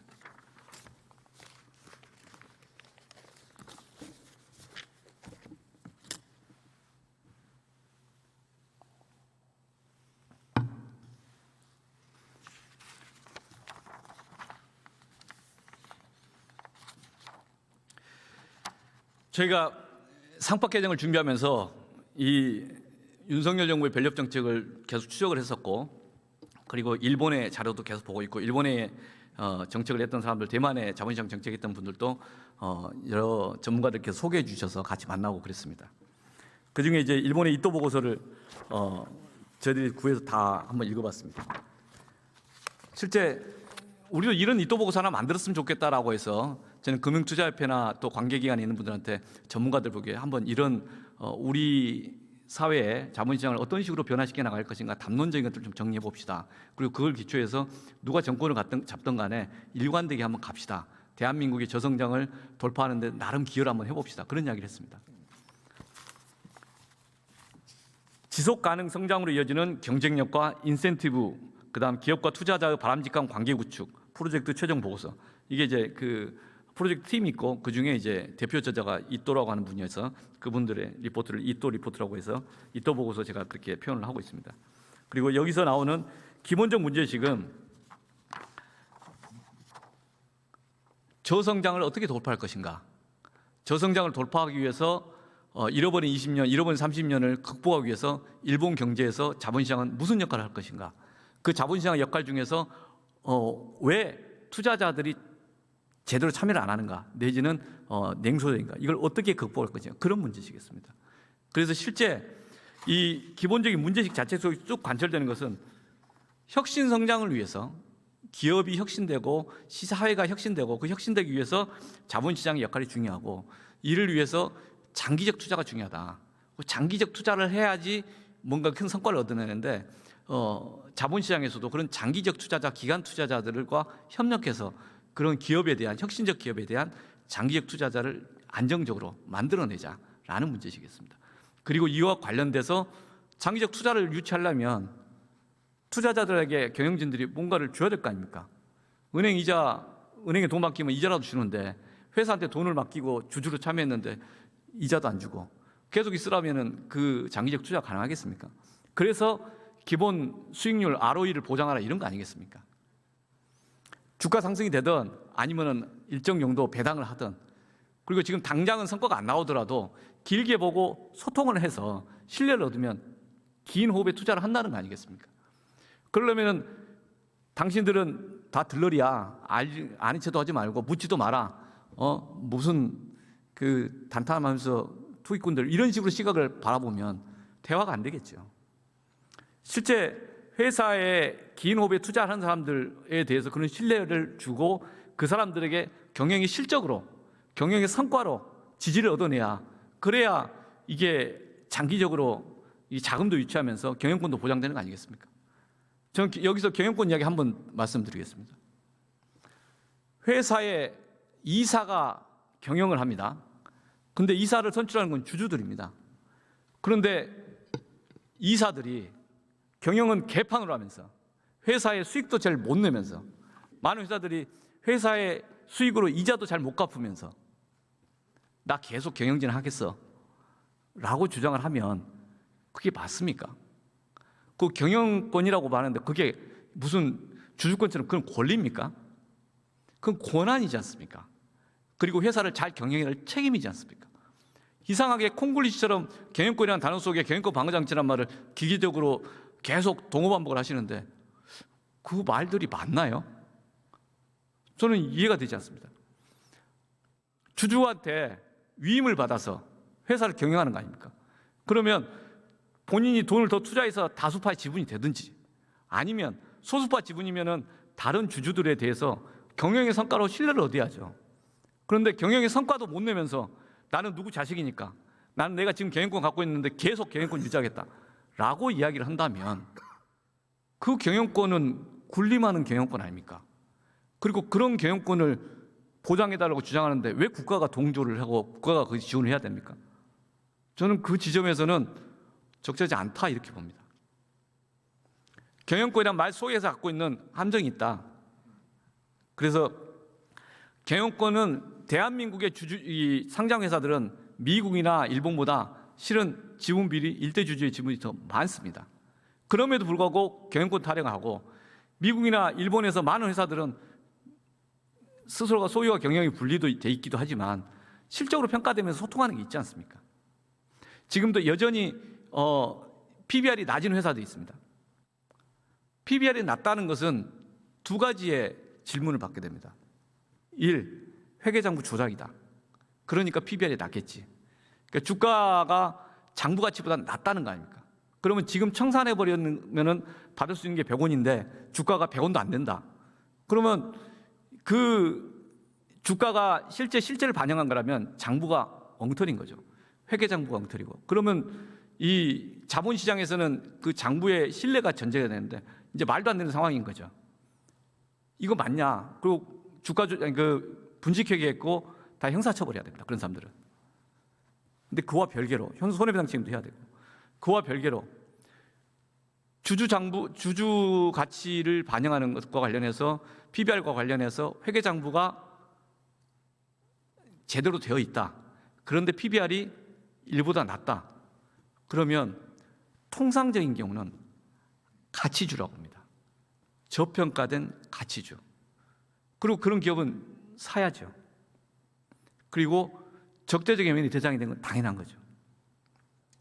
그런데 저평가돼 있는 형태의 저 PBR주를 유지하면서 이것에 대해서 경영권 방어를 위한 편법을 계속 허용해달라고 이야기한다면 그러면 그 이야기는 코스피 2,500으로 가자는 주장 아닙니까? 이 시장의 지배구조 자체가 투명하지 않는 상태를 계속 반복하자는 거 아닙니까? 내가 경영을 잘 못해도 나는 그냥 이렇게 있을 거야 라고 하는 거 아닙니까? 그래서 한국 자본시장에 대한 불신과 냉소를 더 키우는 그런 관행을 계속 이야기하는 거 아닙니까? 그래서 경영권 이야기는 절제하셔야 된다. 그게 시장을 설득할 수 있을 것인가 다시 봐야 된다. 이런 말씀을 좀 드립니다. 제가 자본시장과 관련해서 이 이또보고서를 이야기했던 것은 이 이또보고서 속에서 저성장을 돌파하기 위한 그 수단으로서 또는 그 과정으로서 자본시장의 역할을 키우자. 그리고 자본시장은 혁신적 기업을 발굴하고 혁신적 기업에게 자금을 지원하는 것이다. 그리고 그를 위해서 혁신적 기업에게 자금을 지원하기 위해서는 기관투자자, 장기투자자, 실제 주주들에게 그 주주로서 계속 함께해야 될 이유를 설득해 줘야 된다. 그 이유가 바로 PBR, ROE, PER 이런 지표인 것이죠. 경영진은 경영의 활동의 결과물들을 제대로 소통하고 알려야 된다. 공시제도 개선해야 된다. 기관투자자, 장기투자자가 실제 기업 경영진과 소통할 수 있는 인게이지먼트 활동이 제도적으로 보장해야 된다. 대부분 그런 내용이었습니다. 그러면 믿고 긴 호흡으로 갈 거다. 그리고 기관투자, 장기투자가 봐서 혁신적 기업, 즉 일본의 경제를 길게 보고 끌고 갈 수 있는 기업이면 계속 투자를 하겠죠. 그 투자의 결과물들을 같이 향유를 하겠죠. 그런데 투자해도 미래에 비전이 없다면 처리하지 않겠습니까? 그래서 기관투자, 장기투자자들이 그런 판단 능력이 부실기업과 혁신기업을 선별하는 그런 역할을 할 것이다. 이렇게 본 겁니다. 우리 자본시장도 그렇게 작동되고 있는가? 그런 질문이기도 합니다. 우리 자본시장이 그렇게 작동되게 해야 된다. 그래야 생산적 금융으로 할 수 있다. 이런 이야기기도 합니다. 그러니까 그런 담론을 가지고 일본에서 자본시장 개혁을 쭉 해왔고 PBR 제도 개혁을 해왔던 거고, 그 제도 개혁했던 것 중에 상당수 부분이 대한민국의 자본시장의 정책으로 채용할 수 있고 또 많은 부분을 구현할 수 있다. 이렇게 판단해서 윤석열 정부가 그걸 시도했던 거죠. 그러나 하다가 이유도 모르는 상황에 흐지부지 되면서 시장의 불신이 더 쌓였다. 그래서 초기에 대한민국 이재명 정부, 민주당 정부가 이걸 계속 추진한다고 할 때도 여전히 반신반의하면서 시장은 바라보고 있었다. 지금은 나름의 기대와 또 요구가 있었다고 봅니다. 그리고 많은 정책을 해야 된다 이렇게 요구하진 않지만 적어도 기관 투자, 장기 투자자가 대한민국 자본시장에서 활동을 하면 뒤통수 맞지는 않겠다. 갑자기 회사가 잘 되면 모른 체 하지는 않을 거다. 그리고 거수기 이사회처럼 이상한 행동을 하게 되면 반드시 손해배상으로 책임을 물을 수 있을 것이다. 라는 신뢰를 이제 갖기 시작한 겁니다. 그리고 그 신뢰가 실제 관행으로서 확고하게 쌓이고 있냐? 아직 그 정도인가에 대해서는 논쟁의 과정이 있다. 이렇게 봅니다. 제가 화면으로 해서 제3차 상법 개정에 대해서 좀 말씀을 좀 드려보겠습니다. 화면 좀 보여주십시오. 제3차 상법 개정에 대해서 좀 말씀드려보겠습니다. 그 다음 화면 쭉 보시면 저희가 이게 대선 공약이었습니다. 그런데 이 대선 공약도 윤석열 정부와 금융위가 다 알려준 내용입니다. 그래서 저희가 그대로 가져왔습니다. 괜찮다고 생각해서. 상장회사 자사주 제도, 원칙적 소각 제도화. 지금 저희가 하는 것은 대선 공약 이행이다. 이런 말씀을 좀 드리는 겁니다. 그리고 국정과제 속에서도 저희가 이런 것을 국정과제로 하겠다라고 분명히 말씀드렸고 차근차근 하고 있다. 이런 말씀을 드립니다. 다음으로 자사주 제도에 대해서 많은 분들이 좀 어렵다고 이야기하시기도 하고 이게 어떻게 설명할까 고민이 있기도 합니다. 그래서 자본시장 연구원의 어떤 연구원이 쓴 그 화면을 그대로 인용을 했는데요. 자사주라고 하는 것에 대해서 회사는 여러분이 다 아시겠지만 회사가 설립할 때는 주식을 발행을 하면서 주주로부터 돈을 받습니다. 그리고 그 주식을 갖고 있는 주주는 회사에 대한 주주권을 가지고 있는 것이고 그다음 회사는 주주들이 준 돈을 모아서 자본금으로 해서 영업을 하고 사업을 하면서 돈을 버는 것이죠. 그 번 돈의 일부를 배당으로 가져가기도 하고 회사가 청산되면 이제 자녀 재산에 대해서 분배를 받기도 합니다. 그런데 회사가 어떤 이유로 주주로부터 발행한 자사주를 취득하게 됩니다. 한 번은 배당 가능 이익을 통해서 취득할 수도 있고 M&A 과정에서 취득할 수도 있습니다. 그래서 지금 보통 통상 두 가지 방법이 있습니다. 배당 가능 이익 범위 내에서 취득하는 자사주가 있고 특정 목적으로 취득한 자사주가 있는 거죠. 그런데 취득하게 되면 두 개가 구분이 없이 똑같이 아무런 권리가 없습니다. 의결권도 없고 배당받을 권리도 없습니다. 그냥 미발행 주식과 똑같은 겁니다. 이 지점에 대해서는 논쟁의 영역이 없는 겁니다. 이번에 법사위 논쟁할 때도 아무도 이것에 대해서 다른 의견을 밝힌 사람은 없었습니다. 이 주식에 대해서 편법적으로 사용했던 관행들이 있었기 때문에 이걸 고쳐보자는 겁니다. 통상 배당 가능 이익으로 취득한 자사주는 2011년도 그 이전에는 지체 없이 소각하도록 했습니다. 2011년 그 전에는 특정 목적 취득 자사주는 상당한 기간 내에 소각하도록 되어 있었습니다. 상당한 기간이라는 게 무슨 뭐 수년에 걸쳐 소각하는 그런 건 아니겠죠. 그게 보통 반년이나 1년 이내에 소각하는 그런 내용이었습니다. 그런데 그 내용이 2011년도 전후로 해서 이명박 대통령 시절에 자사주 제도가 이상하게 변형이 돼갖고 그 십몇 년 동안에 이제 왜곡과 편법이 있었다는 비판을 받아서 이번에 고치게 된 겁니다. 그러니까 자사주 소각 무슨 말도 안 되는 소리 한다라고 이야기하시는데 그분 말씀대로 하면 2011년 이전에 대한민국 3법은 또 반시장적이고 반기업적이다 이런 식의 억지 주장을 하는 겁니다. 저희는 자사주를 취득하게 되면 방법은 세 가지가 있습니다.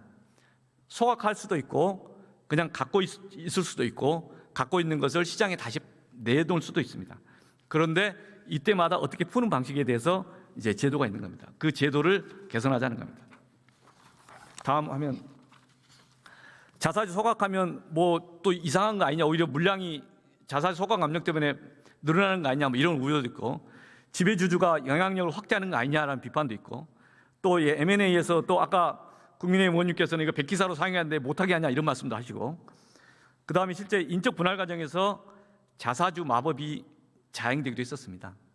그리고 자사주 마법에 대해서는 이 말도 안 되는 것이다라고 윤석열 정부 금융위원회에서도 그 비판했었고, 내란 과정에서도 이 시행령을 고쳐서 자사주 마법을 없앴습니다. 이번에 저희 법 개정안에는 이 자사주 마법 시행령을 법으로 옮긴 것도 들어가 있습니다. 이렇게 꼼수는 안 된다 이런 거였습니다. 또 다음 페이지 보시면 자사주에 대해서 뭘 좋은 사례라고 이야기했는데 실은 문제 있는 사례라고 저는 이야기를 합니다. 많은 경우가 자사주는 회사 주주들의 모든 주주를 위해서 모든 주주들이 돈을 내서 다시 회수한 겁니다. 그러니까 그 자사주라고 하는 것은 그냥 미발행 주식과 같은 겁니다.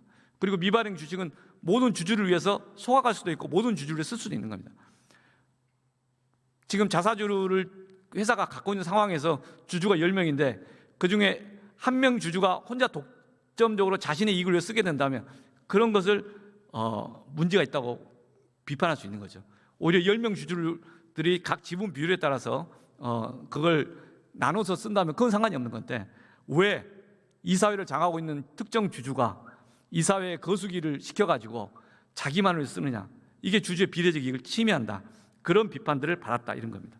그래서 편법적 수단으로 전락한 자사주 2023년 6월 5일 금융당국이 제도 개선 손본다 이렇게 나왔는데 윤석열 정부 2023년 금융위의 입장입니다. 그러니까 지금 그 당시에 윤석열 정부 있을 때 했던 발언들에 대해서는 친기업적이고 민주당이면 반기업적이냐, 그런 말씀은 더 이상 하지 마시라 이런 말씀을 드리는 겁니다. 다음으로 작년 6월 기준이었습니다. 자사주 제도를 제가 좀 법안 발의할 시점에 그때 기준으로 해서 상장회사 자사주 보유 형태를 보니까 많은 기업들이 코스피가 약 자사주 보유한 기업들이 상당히 많이 있었죠. 기업 수 자체를 봤을 때 이게 5% 미만 기업이 약 420개, 5%에서 10% 정도가 107개, 10에서 15% 51개, 15에서 20% 30개, 20% 이상이 39개였습니다. 코스닥 기업은 이제 10에서 15%가 좀 많았고요. 이게 적지 않았습니다. 이 정도 비중이면. 코스피가 평균 자사주를 4%, 코스닥은 평균 2.5%. 다음으로 20번 초과 기업들입니다. SK, 미래에셋, 롯데주주, 신영증권, 미래에셋생명, 대신, 대웅 이런 회사들이 자사주 보면 24.8%, 롯데주주 27.5%, 신영증권 53.1%.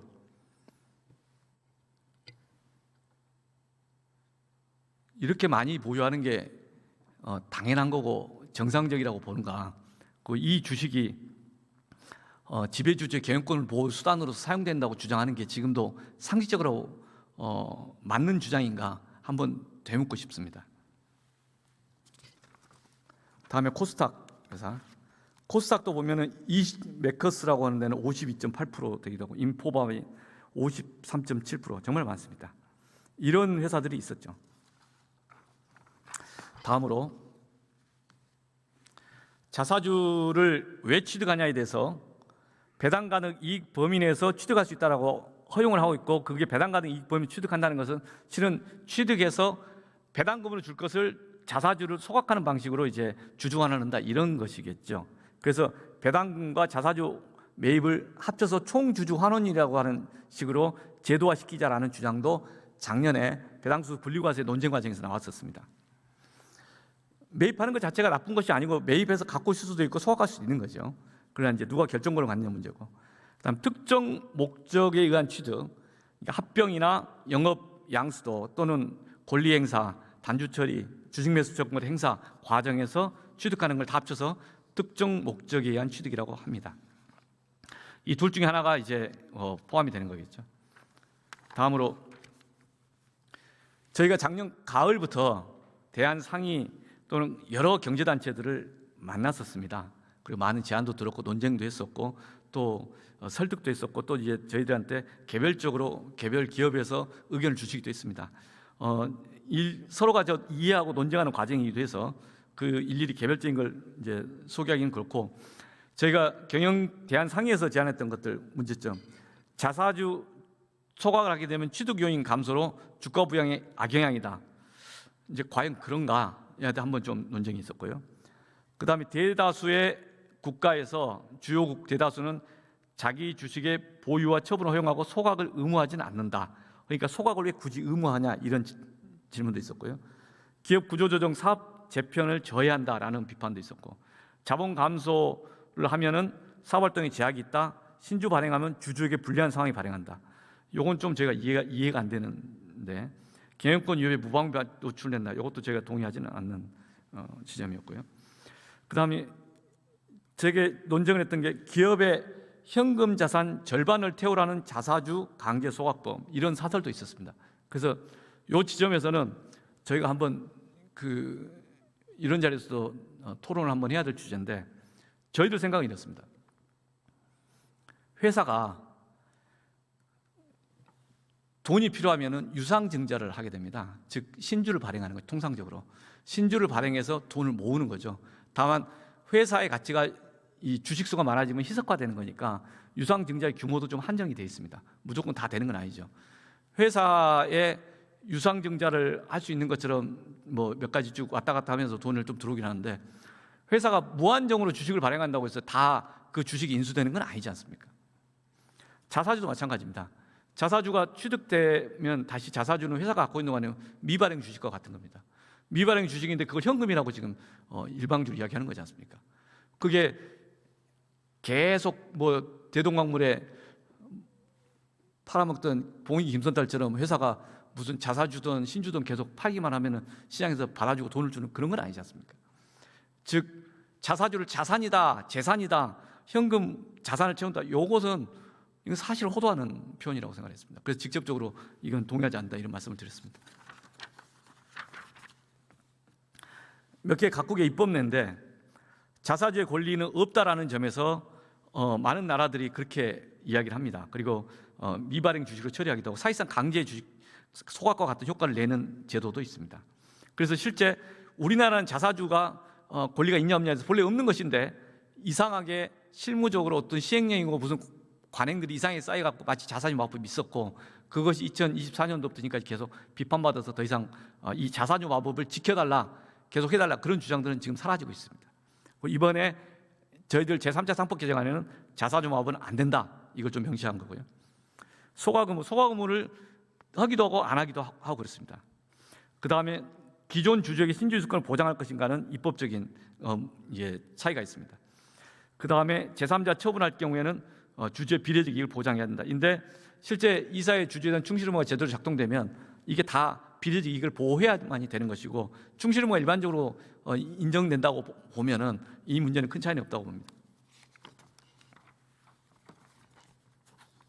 저희는 자사주가 그동안에 편법적으로 사용되면서 독특한 현상들을 많이 봤습니다. 회사가 자기 명의로 자기 재산으로 계산으로 해서 사는 직접 취득 자사주도 있었고 회사가 신탁회사에게 위탁을 해가지고 돈은 다 회사가 되면서 신탁회사 뭐 관련 증권사들 통해서 이렇게 취득하는 그런 자사주도 있었습니다. 그런데 그 자사주 간접 취득 자사주가 직접 취득 자사주보다 훨 더 많았습니다. 편법이 더 많은 거죠. 도대체 왜 직접 취득 자사주가 간접 취득 자사주인가? 그건 주가 조작에 같이 관여를 하는 건지 주가 관리를 그렇게 하는 건지. 근데 실제 자사주 중에서 한 3분의 2가 간접 취득 자사주였습니다. 그래서 간접 취득 자사주와 직접 취득 자사주는 규제 차익이 없게 동일하게 처리한다라고 해서 이번 제도 개선에 이번 상법 개정안 법사위 통과된 것에 포함이 되어 있습니다. 다음으로 자사주를 1년 내 소각하면 어떻게 되느냐? 이제 이 논쟁에서 아까 국민의힘 의원님들이 계속 이런 이야기합니다. 강제 소각이고 전에는 임의로 소각 안 하면 되는데 왜 강제 소각이냐? 그리고 강제 소각하면 안 된다 이런 이야기를 하셨고 자율권을 침해한다 이런 이야기를 했습니다. 그래서 저희가 그 7월 달에 법안 발행한 거 말고 그다음에 이 여러 단위에서 논의한 걸 모아서 이제 11월 달에 발의되고 이번에 통과된 법안의 요지는 회사는 자사주를 보유하든지 소각하든지 또는 처분하든지 마음대로 하십시오. 단 이사회가 결정하지 말고 주주총회가 결정하십시오. 이게 이번 상법 개정안의 핵심입니다. 주주총회에서 자사주 보유 처분 계획을 통해서 통과되면 50년을 보유해도 되고 50%를 보유해도 되는 제도입니다. 이번에 법사에 통과된 법안이. 이사회가 마음대로 할 수는 없다. 이게 차이입니다. 종래는 이사회가 마음대로 누구 아들, 누구 특수관계인에게 주기도 하고 백기사 뭐 이러면서 경영권 방어 남용하기도 했던 거죠. 그런데 주주들이 동의한다면 다 해도 됩니다. 주주들 입장에서 비례직이 보장된다면 소각 안 해도 되고 50년을 보유해도 되고 그리고 일부를 시장에서 팔아도 됩니다. 현행 제도가 그렇게 되어 있습니다. 그런데 이 제도 법안도 안 보면서 법안의 이 내용을 왜곡해서 마치 무조건 강제 소각이다라고 이야기하면 그건 좀 문제가 있는 거죠. 원칙적 소각입니다. 즉 주주총회 동의를 받지 못하면 1년 안에 원칙 소각해라. 또 기존 보유 자사주는 1년 반 안에 소각해라. 이렇게 되어 있는 겁니다. 그리고 그 소각 의무를 위반할 경우에 이사에게 과태료를 부과한다. 이렇게 되어 있습니다. 저희가 이 자사주 제도에 대해서 예외가 넓다는 비판도 거꾸로 받았습니다. 이 비판이 양쪽 다 있다는 말씀을 드립니다. 자, 다시 그 다음 페이지 보겠습니다. 자사주 소각의 원칙과 예외 규정에서 나오는데 회사가 또는 간접 취득 자사주는 신탁업자로 취득한 날부터 1년 이내 소각해야 된다. 다만 이것을 다양한 형태로 처분할 수 있다. 자기 주식 보유 처분 계획에 따라 주주의 승인만 받으면 된다. 그리고 이 처분할 때 주주에게 비례적으로 신조 발행 절차와 동일하게 비례적으로 주주들에게 줄 수도 있다. 임원 보상을 위해서 쓸 수도 있다. 스톡옵션 제도 열어놨습니다. 우리 사주 조합에게 주는 것도 허용해놨습니다. M&A 과정에서 이거 지급하는 것도 허용해놨습니다. 심지어는 신주 발행할 때 경영상 목적으로 이 제3자에게 신주 발행할 수 있다고 돼 있어서 신주 발행 절차와 동일한 조건을 자사주가 회사 밖으로 나가는 절차에 준용했기 때문에 경영상 목적으로 똑같이 제3자에게도 줄 수도 있습니다. 다만 경영권 방어 목적으로 쓸 수는 없습니다. 그게 판례이기 때문에 신주 발행 절차의 기준이 자사주의 제3자 매각 과정에서 적용된다. 이런 취지입니다. 그래서 이 내용에 대해서 어떻게 M&A를 가로막는다는 이야기를 할 수 있는지 저희는 동의하지는 않습니다. 그리고 근로복지기금 이야기하셨지만 실제 근로복지기금이라고 하는 것에 이 무상으로 어떻게 좀 지급하고 그다음 의결권 예방하고 제한하고 이런 제한을 법사에 논의한 것이 나왔지만 그게 논리적 정합성이나 실제 실현 가능성이 없어서 그 부분은 보류해놨습니다. 그 이번에 반영하지 않았고 저희가 실제 이 근로자들 직원들을 위해서 기존 자사주가 어떻게 쓰일 것인가에 대해서는 우리사주 제도나 우리사주 조합제도나 또는 스톡옵션 임직원 보상 절도 충분히 가능하기 때문에 방법이 맞겠다 이런 말씀하시면 안 된다라는 점을 분명히 합니다. 그래서 다음 페이지에 거수기 이사회가 마음대로 누구 자식에게 누구 특수관계인에게 자사주를 주면서 경영권 방어하는 데 쓴다고 이렇게 주장하시는 것은 동의하지 않는다. 그리고 그래서 거수기 이사회가 한다고 비판을 받았기 때문에 우리 층실의무도 도입됐고 집중투표제 감사원 분리선출 확대도 도입됐지만 자사주와 관련돼서는 이사회가 마음대로 하지 말고 주주총회가 마음대로 하시라. 그리고 주주총회에서 결정한 대로 하시라. 이겁니다. 그리고 그걸 신주를 회사 밖으로 나갈 때는 신주 발행 절차하고 동일하게 하시라. 구주를 밖으로 주나 신주를 밖으로 주나 주주들 사이에서의 지분율이 변동되기 때문에 주주의 비례적 이익은 충실하게 보장돼야 된다. 다만 신주 발행 절차에서 허용되는 예외는 자사주를 처분할 때 동일하게 적용되도록 다 그렇게 반영해놨다. 이런 말씀을 드립니다.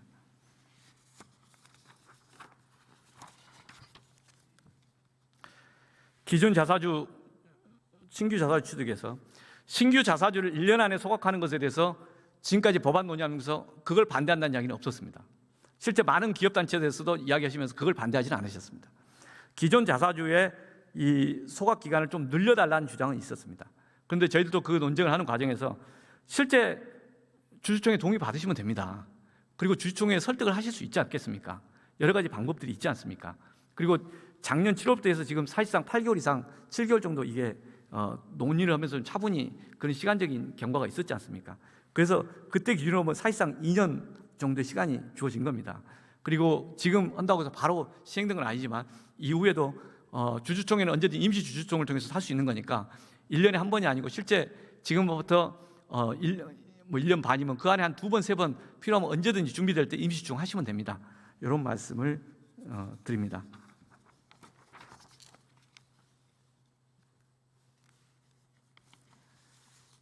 경영 목적에 따른 보유를 허용할 것인가의 문제가 하나 있고, 이 부분에서는 실제 신주를 제3자에게 발행을 할 때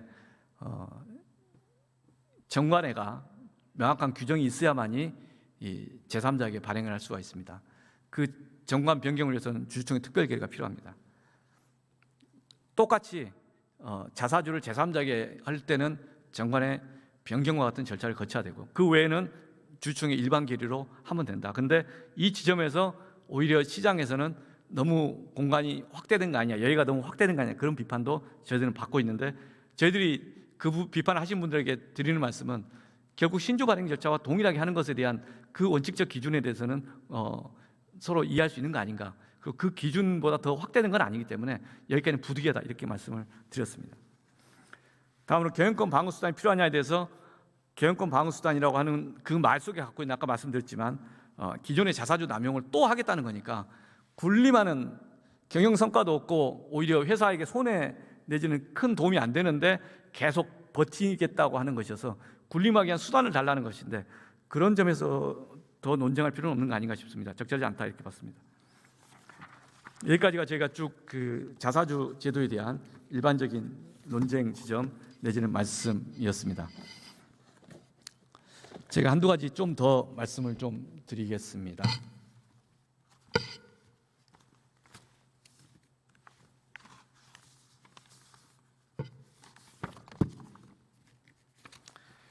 최근에 여전히 이러저러한 논쟁이 있었습니다. 예외를 인정해달라, 이런 말씀이 있으셨습니다. 그 예외를 어디까지 인정할 거냐에 대한 고민이 좀 있습니다. 그리고 경영권 관련된 자사주 제도에 대한 독특한 해석들이 있었습니다. 그래서 그 지점을 몇 가지만 사례로 좀 말씀을 드려보겠습니다. 어떤 기사입니다. 자사주 소각 의무화, 지주사 지배체제의 빨간불. 그래서 어떤 회사의 지배력이 자사주 포함하면 50%인데 자사주를 빼면 33%로 급감한다, 이런 것들이 있었습니다. 그러면서 이 여러 가지 회사들이 주식이 줄어든다는데, 이 기사의 전제 조건은, 그리고 지금도 계속 경영권 방어 주장하시는 분들은 현재 자사주가 일대 주주의 것이라는 걸 전제로 하는 겁니다. 그래야 이게 자사주 플러스 일대 주주 주식 합쳐서 50%인데 이게 나중에 정리되면 33%가 떨어진다, 이런 주장을 성립하는 거지 않겠습니까? 그런데 자사주라는 것은 일대 주주가 아니라 모든 주주들이 같이 소유하는 회사 재산으로 돈을 주고 자사주를 취득한 겁니다. 그게 일대 주주거가 아니지 않습니까? 그런데 계속 이런 식으로 자사주는 일대 주주 거다라고 주장을 하시면 주주의 비례적 이익이라고 하는 회사법의 기본 원칙을 부정하는 거지 않습니까? 이게 어느 나라 회사법 이야기입니까, 이게? 이렇게 언론에서 계속 보도를 하는데, 이거 쓰시거나 이런 식으로 기사 쓰시는 분들, 이건 너무하지 않습니까? 적어도 자사주는 일대 주주의 소유물이 아니다라는 걸 전제로 해서 봐야 되지 않겠습니까? 특정 회사도 있었습니다. 자사주 소각 의무화 법안, 그래서 경영권 방어 고심. 아까 어떤 회사 자사주 비중이 53.1%였습니다. 그런데 이 회사의 일대 주주 지분이 20.64%. 그래서 53% 플러스 20.64%를 합치면 약 74% 됩니다. 그러면 그 회사의 일대 주주 지분이 74%입니까? 그런 식으로 계산하는 게 맞습니까? 이 회사의 50%가 n분의 1로서 딱 이 소각되거나 처분된다고 보면, 그러면 실제 상대적 지분비율이 바뀌니까 한 44% 됩니다. 상장회사의 지분율이 44%인데 이 44% 가진 회사가 경영권 방어를 고심한다라는 말이 일대 주주가 경영권 방어를 고심할 정도의 약한 지분입니까? 그런 기사들이 있어서 제가 개별적으로 논평을 하기도 했습니다. 계속해서 이 자사주, 지주회사 제도 빨간불 이렇게 하는데 그 속에서 좀 왜곡된 보도가 있었다. 그리고 그렇게 해서 설득되는 건 아니지 않느냐라고 저는 봅니다.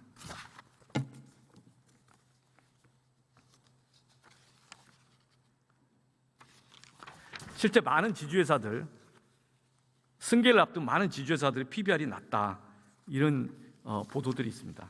그 내용들이 다양한 형태로서 나오는데 0.5, 0.3, 0.4, 좀 넘으면 0.6 이런 회사들 많지 않습니까?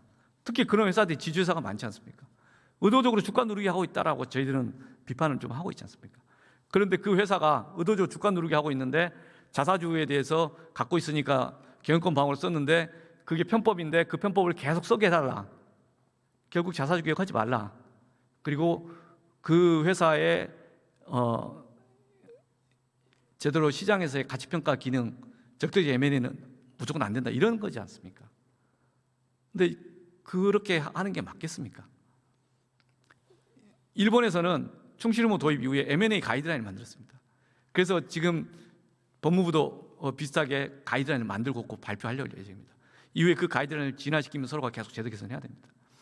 경영진이 경영을 계속할 수 있는 그 이사의 지위를 유지하는 이유는 경영의 성과가 있기 때문인 것이지 편법을 갖고 있기 때문에 그 유지되는 건 아니다라고 하는 게 시장에서 통용이 된다. 저는 그렇게 봅니다. 그래서 이 지점에서 설득 포인트가 달라져야 한다. 그래서 일본에서 다시 한번 강조하지만 보수당 자민당 정권이 추진한 밸류업 정책에서 PBR을 높이기 위한 그런 정책적 기조가 있었고, 그래서 PBR이 낮은 회사들이 주로 PBR이 상승하면서 밸류업이 이루어졌습니다. 아직 대한민국에서는 이 부분에 대해서 과연 어떻게 해야 서로가 정상적으로 가느냐, 지금 다 이걸 공감하느냐, 지금 논쟁 중이라고 봅니다. 그래서 제가 이 자사주 제도 개혁 논쟁이 불가피하다고 봤습니다.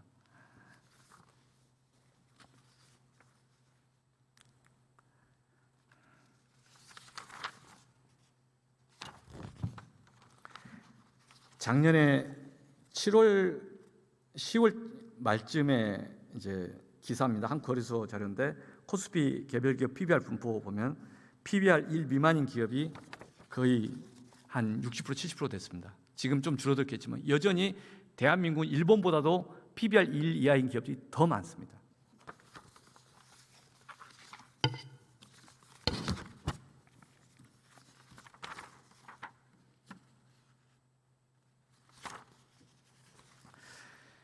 자사 조업 관련해서 몇 가지 쟁점이 있었습니다. 그걸 좀 보완해서 좀 더 말씀을 좀 드려보겠습니다. 재계가 2024년도 충실의무에 대해서 반대하고 실제 윤석열 정부의 자본시장 밸류업 정책을 사실상 멈추게 했던 거 아닌가, 저는 그렇게 추정하고 있는데, 그래서 민주당이 추진하는 상법 개정에 대해서도 일관되게 반대 입장을 피력을 했었죠. 그리고 1차, 2차 상법 개정 당시에도 계속 반대 의견을 했었고, 그런데 이제 이번에 3차 상법 개정인 자사주 제도 개혁을 할 때 있어서는 이제 큰 흐름에서는 동의한다라는 말씀을 주시면서 부분적으로 보완 의견을 계속 이야기를 하셨었죠. 반대로 이제 시민사회나 그 투자자 단체들에서는 자사주 소각에 대한 원칙의 예외 범위가 넓다, 이런 비판이 있었고 오남용을 막아야 된다 주장도 있었습니다. 그리고 많은 기업들 중에서도 실은 이 큰 흐름 속에서 자발적으로 자사주 소각에 관한 그 동참하는 기업들도 많이 있었습니다. 물론 이게 또 여러 가지의 상황적인 요소도 있었을 겁니다만은 저희가 특정 목적 취득 자사주에 대해서 소각을 하는 것들이 적절하냐, 내지는 특정 목적 취득 자사주를 어떻게 처리할 거냐에 대한 질문과 제안들이 있었습니다. 그런데 아까 말씀드렸듯이 자기 주식 자사주를 취득하는 것은 배당 가능 이익에 따라 취득하는 자기 주식이 있고 특정 목적 취득 자기 주식이 있습니다. 그런데 특정 목적 취득 자기 주식이나 배당 가능 이익으로 취득하는 자기 주식이나 취득 원천만 다를 뿐이지 그게 자기 주식으로 성격은 동일합니다. 의결권도 없고 그다음에 제3자에 처분할 때는 의결권이 살아나지만 또 주주의 비례적 이익을 당연히 보호받아야 되고 이렇게 주주적 비례적 이익에 따라서 신주 발행 절차처럼 풀어가야 한다는 것이고 자사주는 또 회계상 자본에서 차감하는 항목입니다. 그러니까 이게 실제 어떤 취득 경로에 따라서 이 주식과 저 주식을 차별해야 될 어떤 합리적 필요성이 없다라고 봐서 이걸 동일하게 처리하는 걸로 그렇게 논의라고 정리했던 말씀을 드립니다. 다만 그 특정 목적 취득 자기 주식의 소각 절차와 관련해서는 제도 개선이 필요하다는 경제단체 요청이 있었고 이번에 법사위에서 자체 수정안을 만들면서 특정 목적 취득 자사주를 이사의 결의로서 감자 절차를 할 수 있도록 제도 개선은 했습니다. 이건 업계의 요청에 따른 겁니다.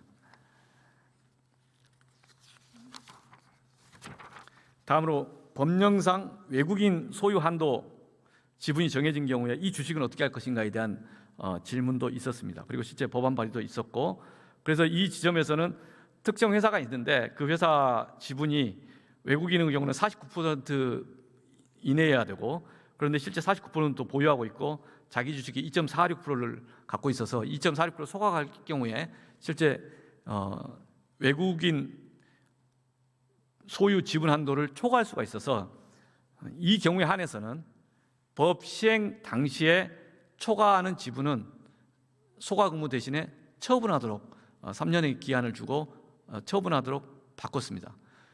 이런 경우도 여전히 이 회사 주주들이 동의한다면 계속 보유할 수도 있고 처분 방식을 바꿀 수도 있습니다. 두 가지 선택권을 갖고 할 수 있도록 정리했다는 말씀을 드립니다.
그동안에 경제계에서 제안했던 안들을 좀 다시 한번 보완해서 말씀드리겠습니다.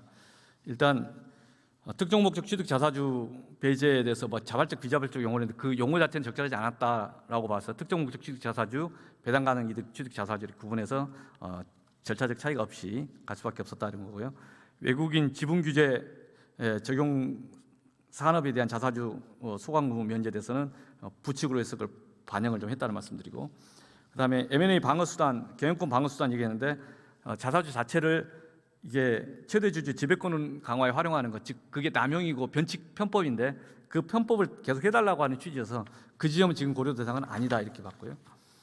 제가 자사주 보유 처분 계획 중에 주주총회 승인 기간 확대 이런 말씀하셨는데 실제 주주총회는 1년에 한 번씩 그 정기 주주총회를 합니다. 모든 회사가 하게 돼 있습니다.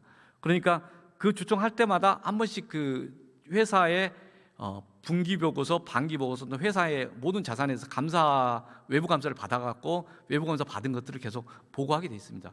그럴 때 그 자본 항목이 또 계속 보게 돼 있습니다. 그 자본 항목에 자사주 문제를 어떻게 처리할 건지를 1년마다 한 번씩 확인만 하면 되는 겁니다. 주주들의 동의를 얻으면 충분히 할 수 있는 건데 그 절차를 계속 이제 몇 번 할 것이냐 이런 이제 이야기에 있어서 그건 1년에 한 번씩 하는 것에 대해서 매년 정기 유충하니까 가능하지 않을까 이렇게 봤습니다. 그다음 이 비상장사 벤처기업 창업기업에 관한 부분에 대해서는 이제 문제제기가 됐습니다. 그 점에 저희도 많은 논쟁을 했는데 지금 상법 개정에 여기서 반영하는 게 적절한가에 대한 좀 논쟁이 있었고 이번에는 그 부분을 포함시키지 않았다는 말씀을 좀 드립니다. 벤처 창업 지원에서 전체적으로 자사주 제도 남용되지 않는다는 전제하에서 그리고 자본시장에 직접적 영향을 주지 않는다는 전제하에서 그 이후에 다른 개별법에서 한번 서로 논쟁을 하고 그 관계자들과 함께 협의해야 되지 않을까 이렇게 보고 있습니다. 그다음 독일 같은 경우는 일정 부분 10% 이상 자사주 보유 이제 10% 이내에서 자사주 보유도 허용하는 경우도 있다. 또 다양한 제도가 있다고 말씀드리고 그런 제안들이 있었습니다. 그런데 이와 관련해서 지금 저희가 이번에 그 법사위에서 통과된 법안에는 주주총회만 거치게 되면 즉 경영진이 주주들의 동의만 거두면 얼마든지 보유 기한과 보유 범위를 제한하고 있지는 않습니다. 오히려 되게 유연하게 지금 갈 수가 있는 거고 그래서 발상 자체를 좀 바꾸고 이 상황을 서로 논의해야 되지 않을까 싶습니다. 즉 이사회가 거수기 이사회로서 남용하던 거 그거 멈추시면 된다. 그리고 이사회가 이 자사주를 앞으로 어떻게 처분하겠다, 어떻게 활용하겠다는 것을 주주들에게 잘 설득해서 주주의 동의를 얻으시면 된다. 지금 늘 말씀드리는 것은 이사들이 갖고 있는 경영의 권한은 주주들로부터 오는 것이고 주주들이 최종적으로 결정하는 것이다. 그리고 이것은 국가가 결정하는 것도 아니고 정당이 결정하는 것도 아니고 국회가 결정하는 것도 아니다. 개별 기업의 주주들이 스스로 결정하는 거다. 그래서 이걸 갖고 기업의 자유권을 침해하는지 이런 식의 주장인데 그것은 사실을 왜곡하는 가짜다. 이렇게 저는 말씀드립니다. 그다음 아까 불로복지기금에 대해서는 별도로 말씀을 드렸고요. 이게 자사주는 자산이 아니다. 여러분 저 지난 정기국회 때 저희가 증인을 불러서 국감과정에서 한번 이제 말씀드린 게 있고 질의응답을 한 적이 있었습니다. 그리고 실제 모든 상장회사에 보면 자사주가 여러분 다 회계에 그래 나와 있지 않습니까? 이 대차대조법상 자산이 있고 다른 측면에가 부채와 자본이 있는 것이고 그런데 이걸 자산이라고 이야기를 하면서 계속 왜곡되고 이사들이 편법적으로 많이 할 수 있는 것처럼 이야기하는데 그런 편법들은 멈추자고 하는 게 이번 상법 개정의 취지이기도 합니다. 그리고 그에 따른 후속적인 조치로서의 세법 개정안은 별도로 추진할 계획입니다.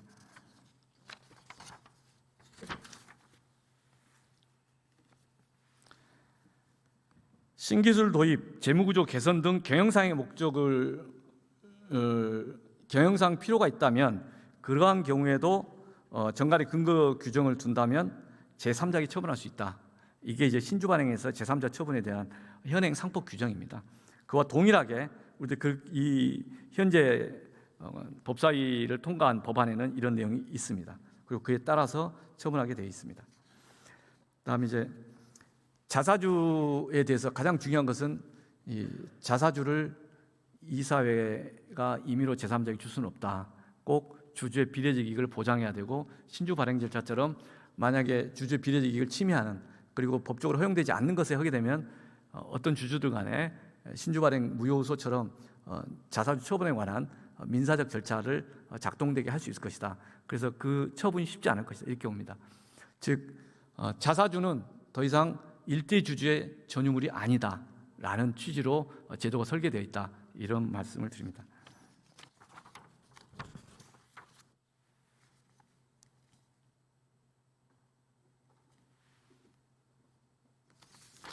이 지금까지 이 사항들이 경영계 단체에서 전체 따로 페이퍼로 해서 저희들에게 준 건의안이었고 그 중에 이제 저희들이 검토해서 논의했던 내용들이었습니다.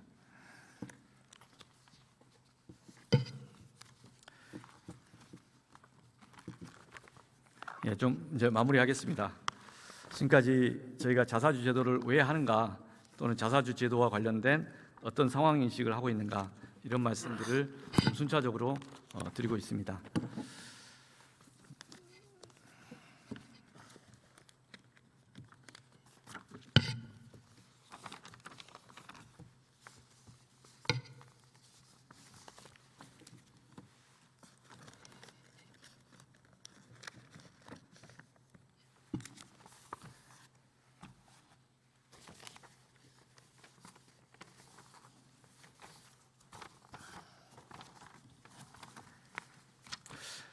지난 한 8개월 동안 또는 이제 그 전에 한 1년 반 동안 상법 개정이나 또는 자본시장 변력과 관련해서 민주당에서는 줄기차게 이제 변력 정책 내지는 부스트업 여러 가지 단어로서 자본시장 선진화 정책을 추진하는 것에 공감한다.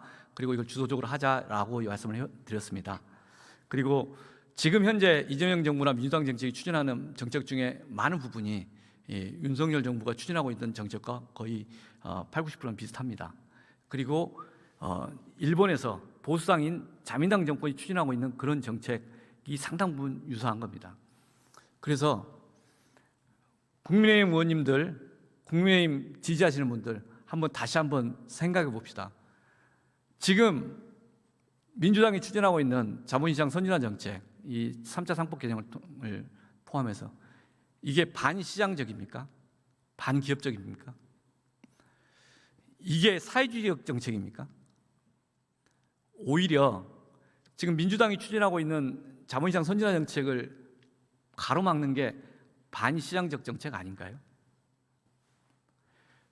일본에서 30년 장기 저성장을 어떻게 돌파할까 하면서 변력 정책을 추진해 왔습니다. 그 고민했던 정권이 자민당 정권이었습니다.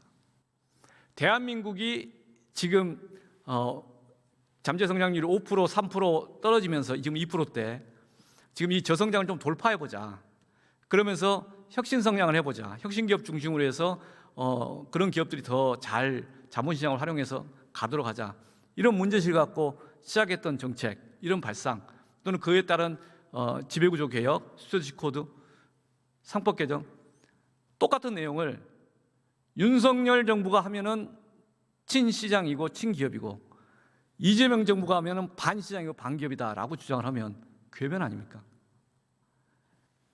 자사주 제도에 대해서 윤석열 정부가 2024년도 2월 달에 금융위 또는 관계기관 합동으로 해서 쓴 정책 제안에는 포함되어 있는 것들을 이재명 대통령이 대선 때 공약으로 포함해서 이재명 정부가 추진하면은 배 아프다고 반대를 해야 되겠습니까?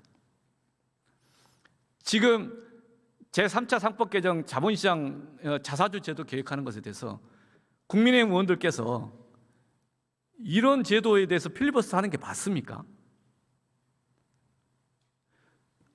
계속 말로는 찬성하신다면서 계속 이것에 대해서 발목을 잡으시면 2024년도 여름 이후부터 유야무야했던 그 입장을 지금도 유지하고 있는 거 아닙니까? 윤석열 정부 내부에서도 국민의힘 내부에서도 대한민국의 저성장 돌파를 위해서 혁신적인 자본시장 개혁이 필요하다. 그래서 무언가 변력 정책을 추진하다라고 했던 문제식이 있었을 텐데 그때 그 억눌렀던 그 정책적 기조를 눌렀던 그런 정책적 입장을 가지신 분들이 지금도 국민의힘의 다수입니까? 그러면 오히려 더 반시장적이고 반기업적인 거 아닌가요? 코스피 2,700으로 가자, 2,500으로 가자 그렇게 주장하실 겁니까? 묻고 싶습니다. 국민의힘 의원님 이후에 어떤 분이 하실지 모르겠지만 날새기 하면서 계속 이야기하실 때 과연 그 자본시장에 대한 대안을 이야기하셔야 되지 않겠습니까?